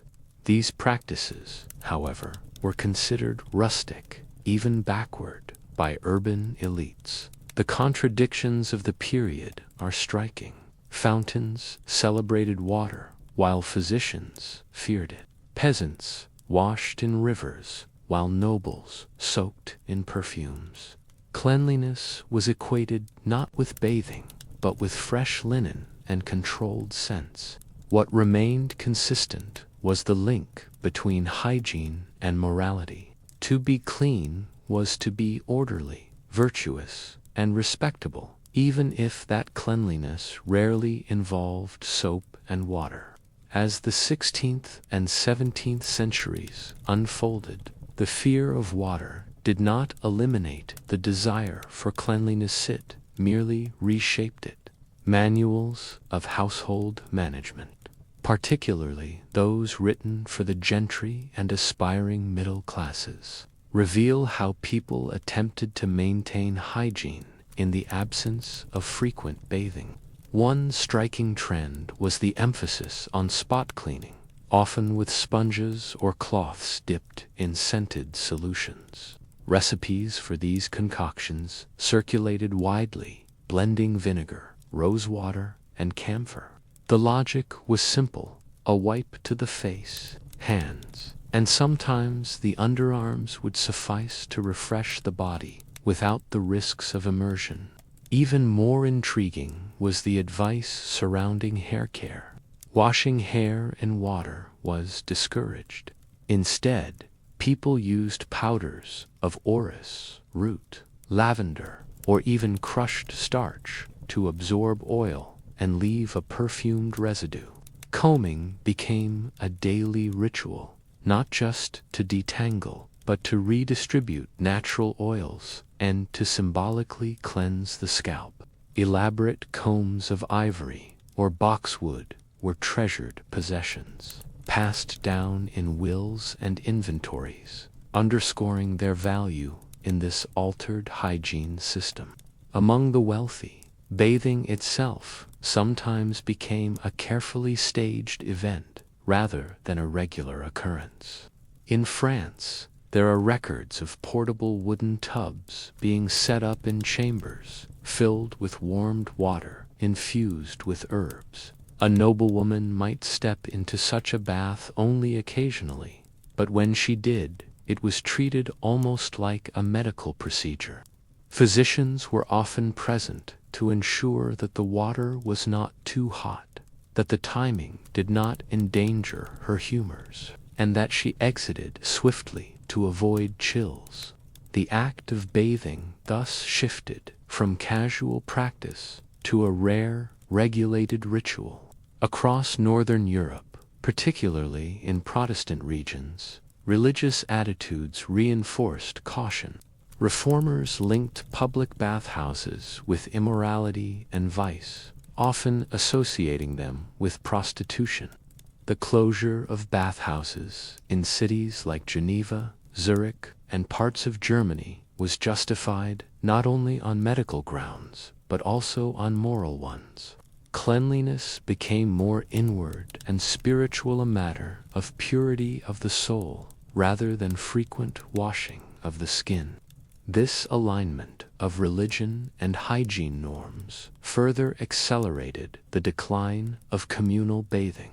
Yet, paradoxically, The Renaissance fascination with antiquity meant that intellectuals and artists continued to admire Roman baths.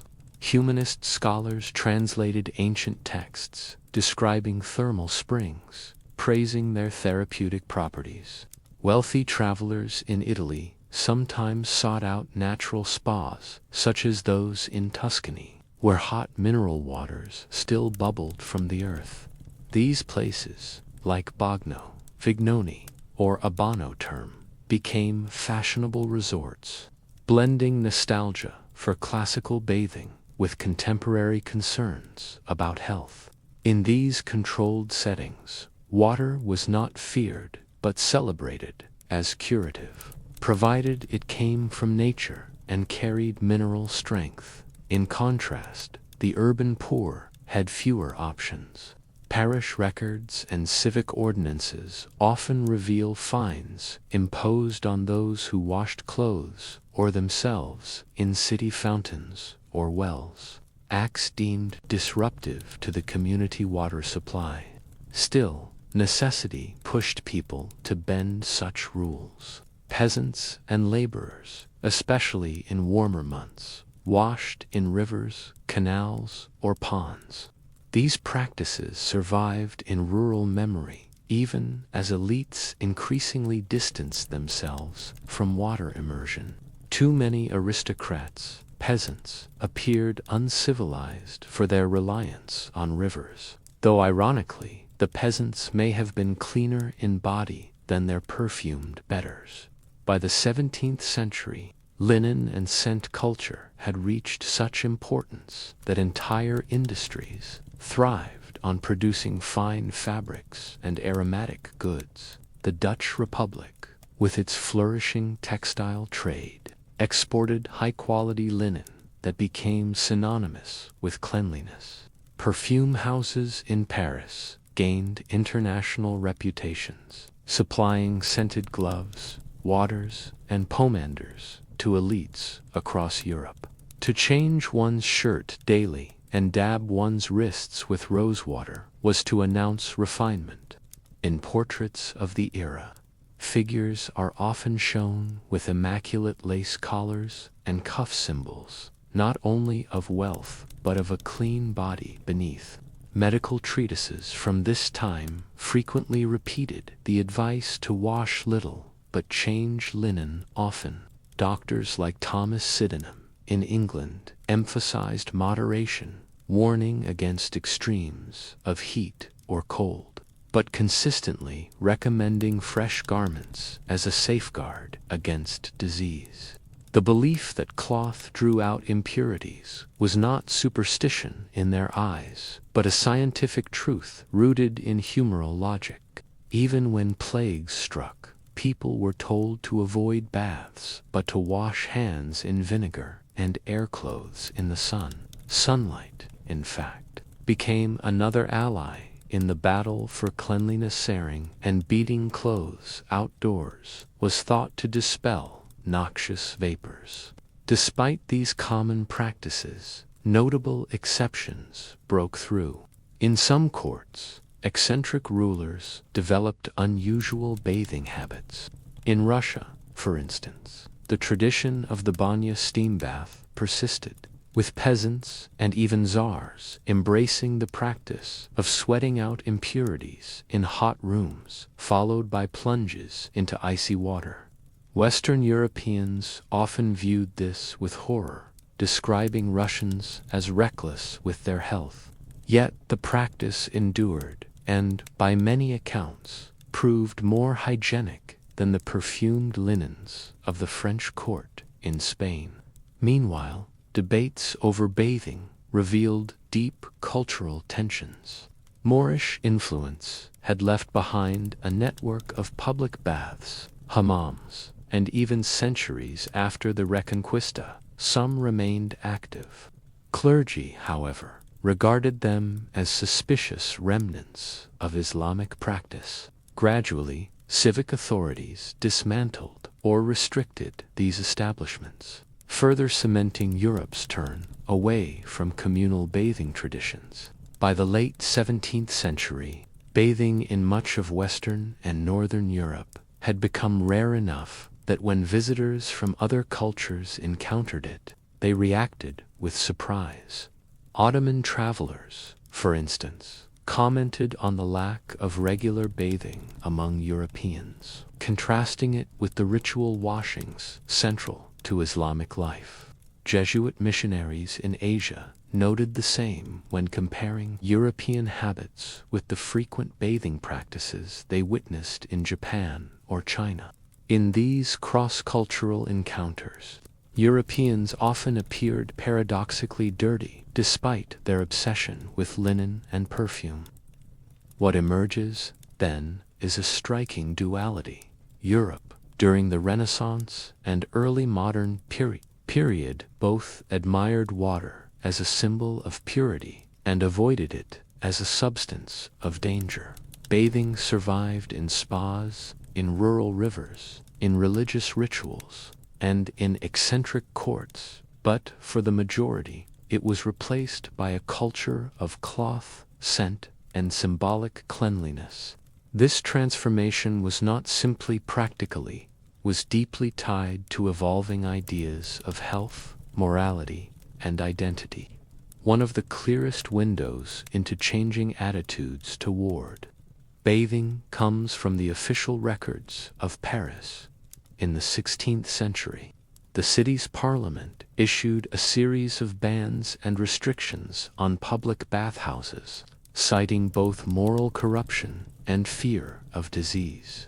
A 1566 ordinance described bathhouses as dens of vice, linking them to prostitution and clandestine meetings. But it also warned that heat and moisture made bodies vulnerable to corruption of the humors.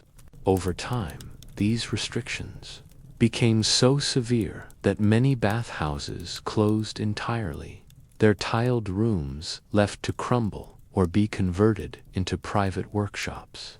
What had once been hubs of communal hygiene and social life faded into disrepute, remembered only in the laments of nostalgic chroniclers. In England, the shift away from bathing is perhaps best captured in the writings of Elizabethan medical authorities. Manuals like The Regiment of Life by Thomas Elyot and later works by physicians such as Thomas Cogan advised readers to avoid immersion in hot baths, warning that they enfeeble the sinews, relax the spirits, and open the pores to pestilent vapors. Instead, they recommended daily rubbing of the body with clean linen cloths, washing of hands and face in cold water or vinegar, and frequent changes of undergarments. What might strike the modern reader as a neglect of hygiene was, to them, a cautious and health-preserving strategy rooted in the best medical theory of the time. By the 17th century, this philosophy had become entrenched even at the highest levels of power. Louis XIV of France, the so-called Sun King, provides perhaps the most famous example. Despite his glittering court at Versailles, the king himself is documented to have taken only a handful of baths in his lifetimes. Some reports suggest no more than twice. Instead, Louis relied on daily changes of fine linen, constant perfuming, and ritual ablutions of the face and hands. His courtiers followed suit, competing in the richness of their linen shirts and the potency of their perfumes. Foreign visitors sometimes remarked in astonishment that the most magnificent court in Europe was also one of the least fond of water. Yet within Versailles, this absence of bathing was not considered strange. It was a hallmark of refinement and a safeguard of health. The contrast becomes even sharper when one considers popular practice outside elite courts. In rural England and parts of Germany, people sometimes continued to bathe in rivers during summer months, despite clerical and medical warnings. Village festivals occasionally included bathing rituals tied to seasonal change, such as midsummer immersions, believed to cleanse the body of evil. But these practices rarely entered the official record, leaving us with a skewed picture dominated by the anxieties of urban and elite society. Another fascinating case comes from the records of the Venetian Republic. Venice, long reliant on its network of canals, had once been home to numerous public bathhouses. By the 16th century, however, the Senate imposed strict regulation, citing fears of contagion during plague outbreaks. Physicians argued that the moist, warm air of bathhouses created ideal conditions for the spread of disease. Some bathhouses survived by rebranding themselves as places for therapeutic soaks rather than social gathering, but the communal element largely disappeared. Venetian diarists noted the irony that a city surrounded by water had grown wary of using it for personal hygiene. Meanwhile, in Spain, the Inquisition's records reveal yet another layer to the story. Moorish-style bathhouses that had survived. The Reconquista came under suspicion as sites of covert Islamic practice. The very act of bathing, once central to Andalusian urban life, was cast as a potential sign of heresy. Thus, religious policing contributed directly to the decline of bathing culture, intertwining questions of hygiene with questions of faith and loyalty. These examples together underscore a broader truth. Europe's retreat from bathing was not merely about healthy, was also about morality, politics, and identity. To bathe too freely could mean courting illness, but it could also mean exposing oneself to accusations of vice, heresy, or vulgarity. To refrain was to embrace restraint, order, and spiritual purity. For elites like Louis XIV, abstaining from the bath became almost a performance of power. He was so secure, so elevated, that he did not need to immerse himself in water like common folk. To better understand the complex ways bathing practices were reshaped between the Renaissance and the early modern period, it is useful to pause over specific case studies, moments where law, medicine, or courtly life left unusually clear records. Each case offers not only the outline of what people did, but also a sense of why they did it, and how public and private attitudes intertwined in sometimes contradictory ways. One of the starkest examples comes from Paris in the 16th century, when the Parliament issued repeated bans on public bathhouses.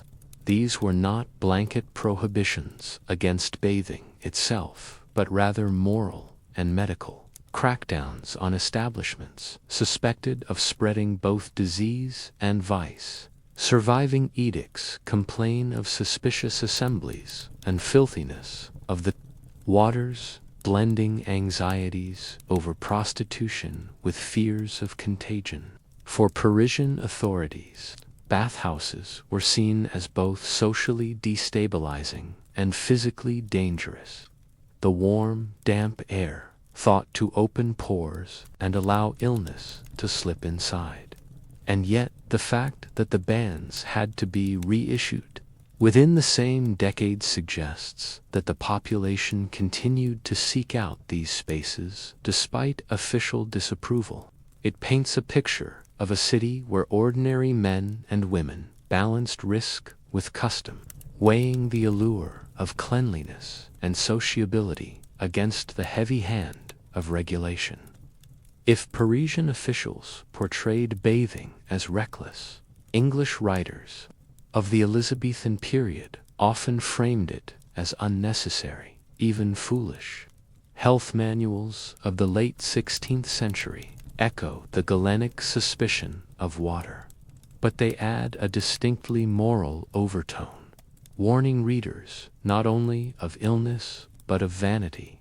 One widely circulated text advised that the truly healthy person avoided indulgence of washing, since over-attention to the body distracted from the care of the soul. Instead, Elizabethan physicians recommended dry rubbing with cloths, the use of perfumes to mask odor, and the careful regulation of diet as superior methods for maintaining health. A manual published in 1587 insisted that sweetness of the body proceedeth more from temperance within than from cleansing without. Such advice meant that in England cleanliness became linked less with water than with restraint, aligning bodily care with Protestant ideals of moderation and inward virtue. In this way, bathing was recast from a practical necessity into a kind of moral choice, one that marked social and religious identity as much as personal hygiene. At the opposite end of the spectrum lay the dazzling court of Louis XIV. The Sun King's personal habits were both notorious and influential, shaping French attitudes across the late 17th century. Louis himself is reported to have bathed only rarely, preferring dry rub-downs, scented linens, and copious use of perfume. Yet his palace at Versailles contained elaborate bathing suites, complete with marble basins and ornate fittings, less for daily use than for display, ceremony, and occasional ritual purification. Contemporary accounts describe the king receiving ambassadors while reclining in a perfumed bath, transforming what might have been a private act into a theatrical assertion of power. Ironically, while Louis XIV himself avoided frequent immersion, his courtiers often followed his lead in other ways, masking bodily odor with powder and fragrance, maintaining appearances through fashion rather than through washing. In this environment, bathing became less about health than about status, an element of performance within the architecture of absolutism. Taken together, these case studies underline how bathing practices cannot be explained by simple progress or decline. In Paris, public health fears produced prohibition. In Elizabethan England, moralizing medicine discouraged water altogether, while in Versailles, ritualized spectacle turned the bath into a stage prop of monarchy. The everyday reality of bathing or not bathing was shaped by overlapping forces of law, religion, science, and culture. They also remind us that cleanliness was never only about the body. It was about belonging, about signaling one's place within society, and about negotiating the demands of health, morality, and power. As the Renaissance gave way to the early modern world, bathing practices had become a patchwork of contradictions. In some places, law suppressed public bathhouses. In others, medicine warned against water. While at courts like Versailles, the bath was transformed into a tool of display rather than a matter of hygiene. Across Europe, people found their own compromises, rubbing with cloths, perfuming their garments, or cautiously dipping into water only when absolutely necessary. What emerges from this period is less a story of clean versus dirty and more a story of choices shaped by fear, faith, and fashion. These choices set the stage for the centuries that followed, when habits once again began to shift under the weight of science, empire, and industry. If the Middle Ages were a time of suspicion and the Renaissance a time of contradiction, then the centuries that followed brought both curiosity and reinvention. Bathing did not suddenly become universal, but it began to attract new layers of meaning, sometimes practical, sometimes symbolic, and sometimes downright peculiar. To begin this next phase, it is worth opening with a few striking facts that show just how varied people's attitudes could be. For instance, in 18th century Russia, the steam bath or banyo was not merely a hygienic practice, but a social and spiritual ritual. Travelers marveled at how entire villages would crowd into wooden bathhouses, stoking furnaces until the air was so thick with steam that one could barely see. After sweating profusely, bathers would leap into icy rivers or roll in the snow, a custom that shocked many foreign visitors but was believed by locals to cleanse the body, harden the spirit, and even drive away evil forces. In stark contrast, English aristocrats of the same century often went years without full immersion in water. Diaries and memoirs reveal figures who prided themselves on avoiding the bath altogether, claiming that linen shifts changed daily were sufficient to draw out the impurities of the body. Perfumes and powders did the rest. The paradox is striking. While Russians saw hot steam as invigorating, English nobles saw water as a danger best avoided. Meanwhile, in Ottoman lands, the hammam remained a cornerstone of daily life. These bathhouses, often attached to mosques or built by wealthy patrons, combined cleanliness with sociability. Men and women alike gathered there not just to wash, but to gossip, conduct business, or prepare for major life events such as weddings. To Europeans traveling through Constantinople or Cairo, the hammam seemed both exotic and enviably space where washing was not a chore but a pleasure, infused with architectural beauty and fragrant oils. And then there is the curious case of French physicians in the 18th century who recommended dry baths consisting of being wrapped in heated sand, ash, or even manure. These practices were not meant for cleanliness, but for therapeutic purposes, believed to draw illness out of the body. To a modern ear, such treatments sound bizarre, but they reflect the era's willingness to experiment with new interpretations of what it meant to purify and heal. Taken together, these facts remind us that by the 18th century, bathing habits were as diverse as the cultures that practiced them. Some feared water, some embraced it, and some found creative substitutes. Yet, beneath the surface differences, a common thread runs through all these stories.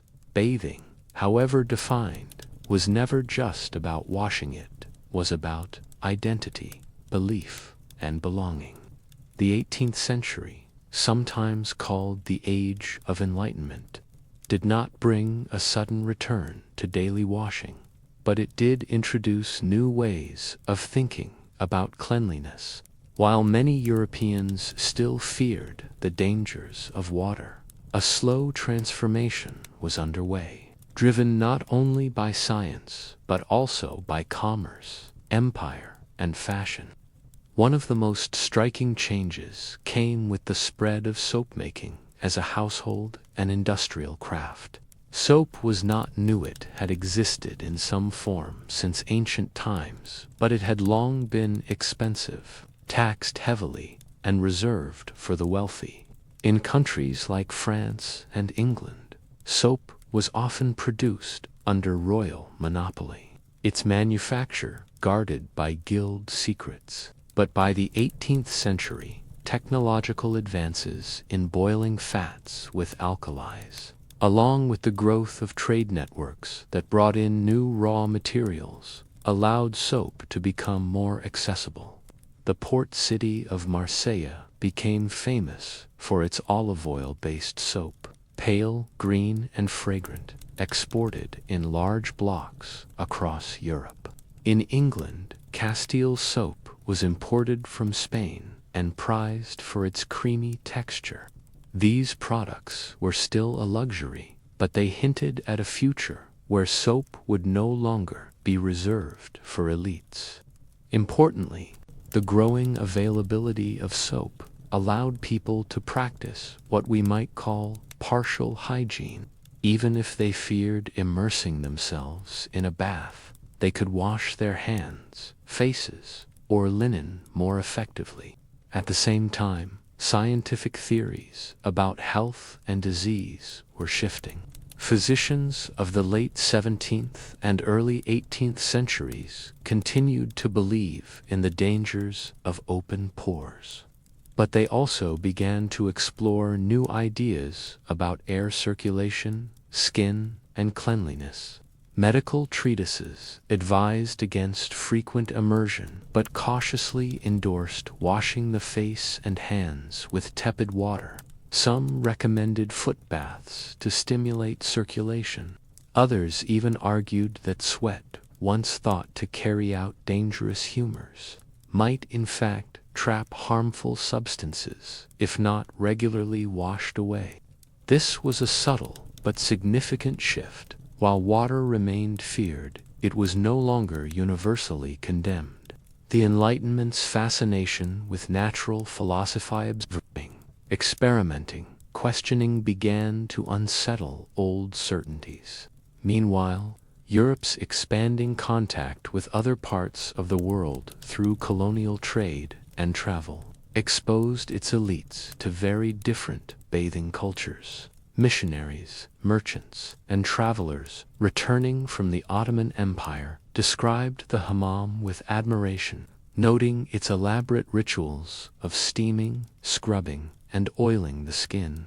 Jesuit missionaries in China observed the use of herbal-infused baths for health, while accounts from India described Ayurvedic bathing traditions that combined washing with ritual purification. To some Europeans, these practices seemed exotic luxuries. To others, they served as a mirror, making European avoidance of water appear backward by comparison.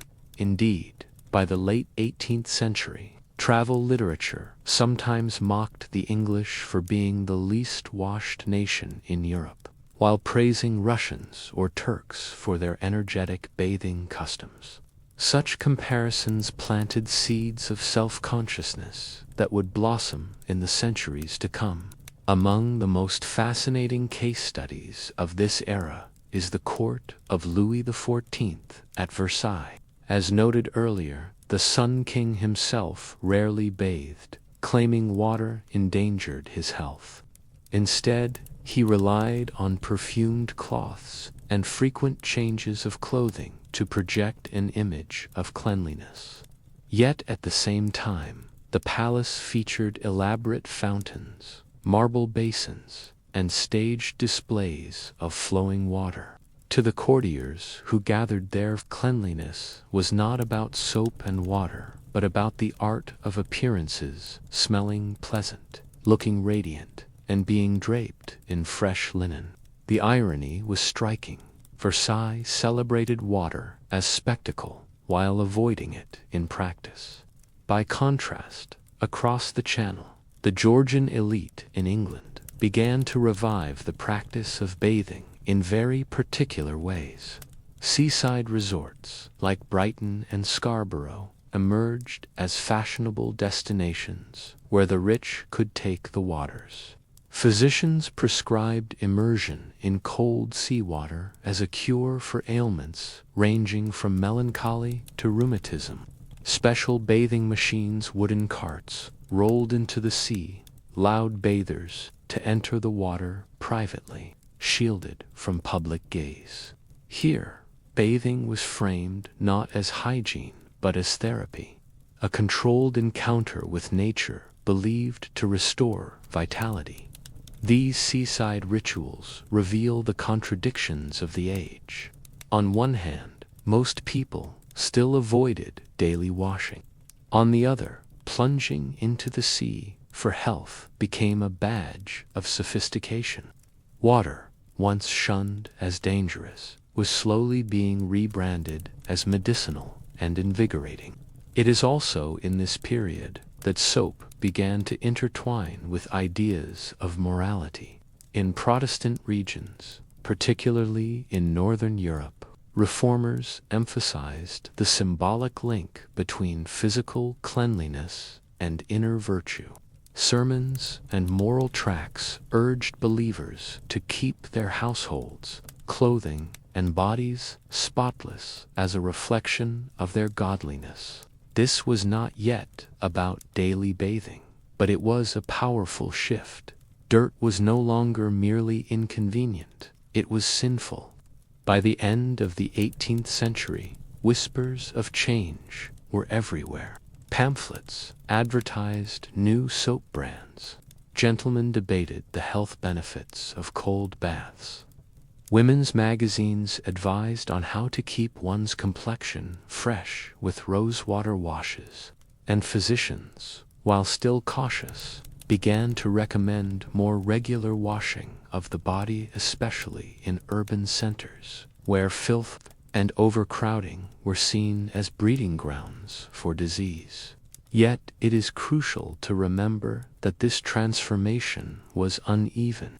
For the majority of Europeans, peasants, laborers, servants, the old habits persisted.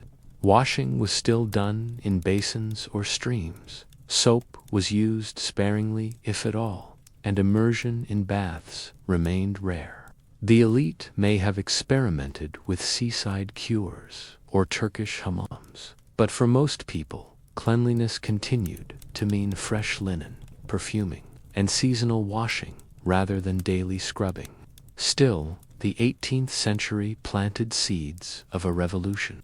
Soap was becoming cheaper, scientific ideas about health were evolving, and colonial encounters were reshaping what Europeans thought of as normal. These threads would converge dramatically in the 19th century, when industrialization, urbanization, and germ theory would finally make bathing a daily expectation rather than an eccentric luxury. The 19th century marked the true turning point in European bathing habits transformation, so profound that it remade not only personal routines but also entire cities. What had once been an eccentric or therapeutic indulgence became, over the course of a few generations, a cornerstone of daily life. Yet this shift did not happen overnight. It was the result of industrial innovation, scientific discovery, public health reform, and cultural change colliding in powerful ways.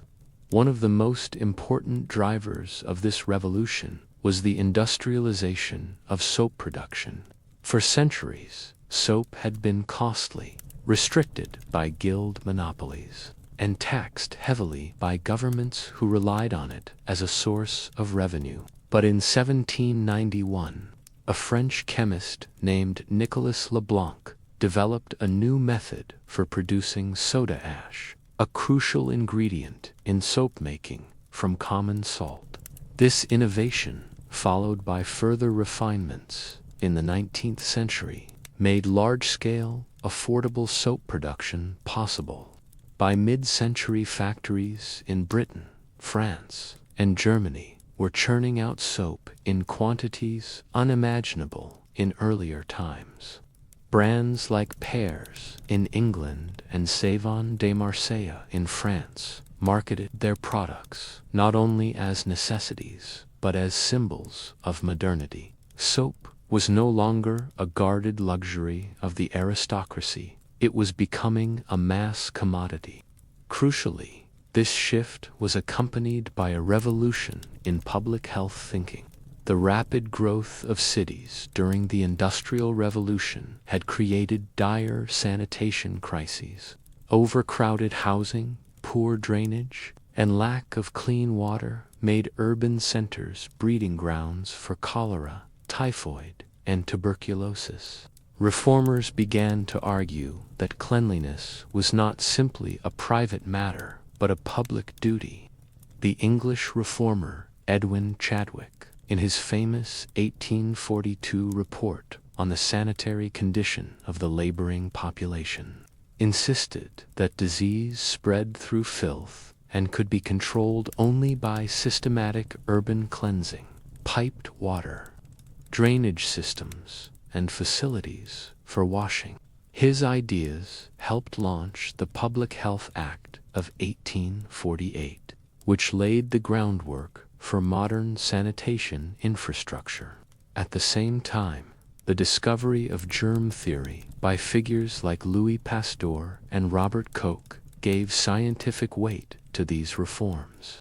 Whereas earlier generations had avoided water for fear of opening the pores to bad air, 19th century science showed that invisible microbes lurked in dirt, on clothing, and even on unwashed hands. Cleanliness was no longer about appearances or moral symbolism. It was a matter of life and death. This new medical consensus led to the construction of public bathhouses across Europe. In Britain, the Baths and Washhouses Act of 1846 empowered local authorities to build facilities where working-class families, often lacking running water at home, could bathe at low cost. Cities like Liverpool, Manchester, and London saw the rise of grand municipal bathhouses with separate sections for men and women, complete with soap, towels, and hot water. On the continent, similar efforts unfolded. In Paris, public baths proliferated during the Second Empire, promoted as symbols of both health and civic pride. In Vienna, elaborate bath complexes offered steam rooms, plunge pools, and even entertainment, blending hygiene with leisure. For the first time in centuries, ordinary Europeans could experience the sensation of full-body immersion on a regular basis. Parallel to these public reforms, private bathing facilities in homes also began to spread. At first, only the wealthy could afford to install copper bathtubs or running water systems. But as industrial production drove down costs and plumbing technology advanced, middle-class households began to adopt them as well. Advertisements for clawfoot bathtubs, porcelain basins, and water heaters filled magazines, promising not only cleanliness but also respectability. This connection between hygiene and social class became increasingly pronounced. To be clean was to be civilized, modern, and morally upright. Employers demanded cleanliness from workers. Schools taught children the importance of washing. Women's magazines emphasized bathing as essential to beauty, health, and proper housekeeping. By the late 19th century, dirt was no longer tolerated as an inevitable part of daily life. Fit was stigmatized as a marker of poverty, ignorance, or laziness.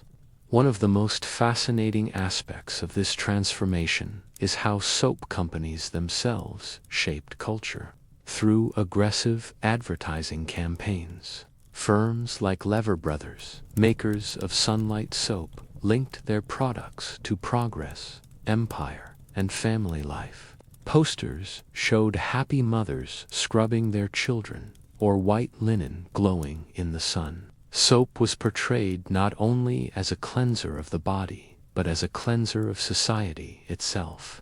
Some ads even suggested that colonial subjects could be civilized through soap, reflecting both the reach and the troubling ideologies of the time. Meanwhile, medical professionals refined bathing practices into daily routines. Physicians recommended morning washes, evening soaks, and even alternating hot and cold water treatments to stimulate the circulation. Manuals of domestic health instructed housewives to supervise children's baths and ensure that men returning from factories washed thoroughly before supper. What had once been radical, immersing the body in water, was rapidly becoming mundane. By the closing decades of the century, the transformation was unmistakable. In cities like Berlin, Paris, and London, advertisements for bathhouses were as common as those for theaters. Hotels and boarding houses were expected to provide washing facilities. Middle-class homes often featured dedicated bathrooms with tiled walls, porcelain fixtures, and gas-heated water. Even in rural areas, while full plumbing remained rare, the expectation of regular washing with basins, pitchers, and increasingly affordable soap became part of daily rhythm. Yet it is important to note that this revolution was uneven. In the poorer districts of cities, access to clean water and bathhouses was still limited. In remote villages, bathing remained occasional rather than daily. But the direction of change was clear. The cultural tide had turned, and water, once feared, was now embraced as essential.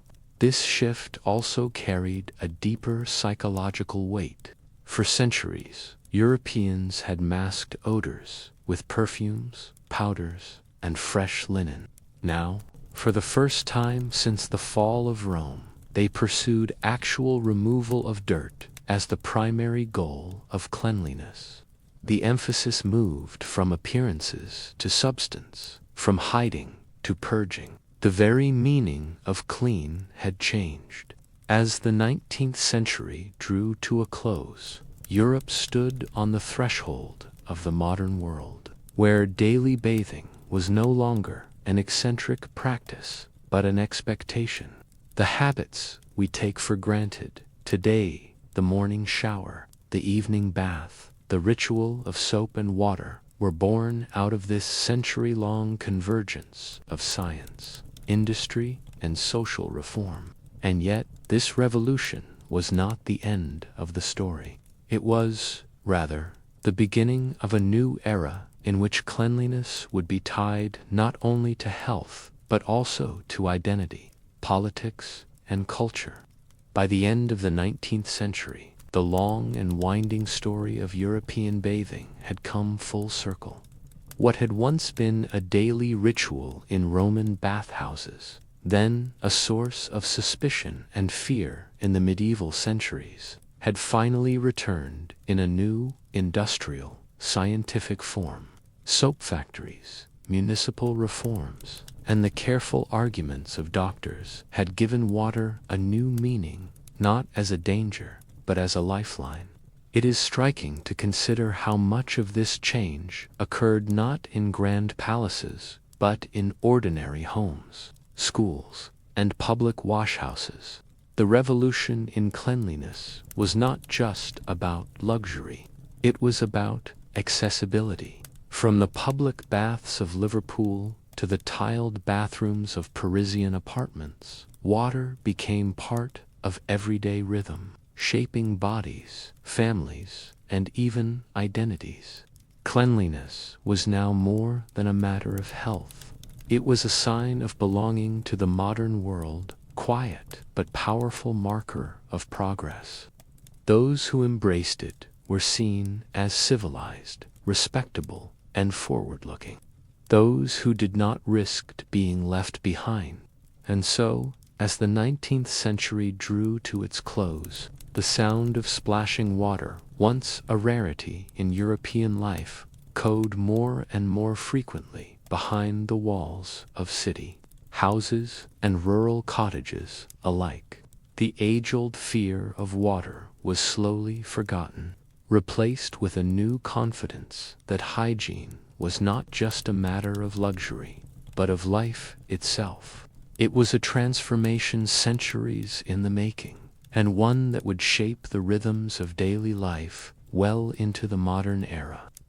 And so, friends, the story of bathing in Europe reminds us how even the simplest of acts, washing the body, drawing water, stepping into a bath, can carry centuries of meaning, fear, and renewal. From the grandeur of Roman baths to the shadows of medieval suspicion, from perfumed linens to the cautious return of water in the Renaissance, and finally to the steady rhythm of modern hygiene. We have walked through a tale of both fragility and resilience. As you lie here tonight, perhaps you can imagine the gentle crackle of firelight in a medieval cottage, or the soft steam rising from a 19th century washhouse. These echoes from the past remind us how people, just like us, sought warmth, comfort, and a sense of safety in their daily lives. And as your breathing slows, let the story itself wash over you, like warm water after a long day, easing your body, softening your thoughts, and carrying you further into rest. Tomorrow, we will step into another chapter of forgotten history, a new tale filled with details, both surprising and soothing, perhaps even more sleep-inducing than this one. For now, close your eyes, let the centuries fade, and allow yourself to drift gently into dreams where the past and present flow together in quiet harmony. Good night,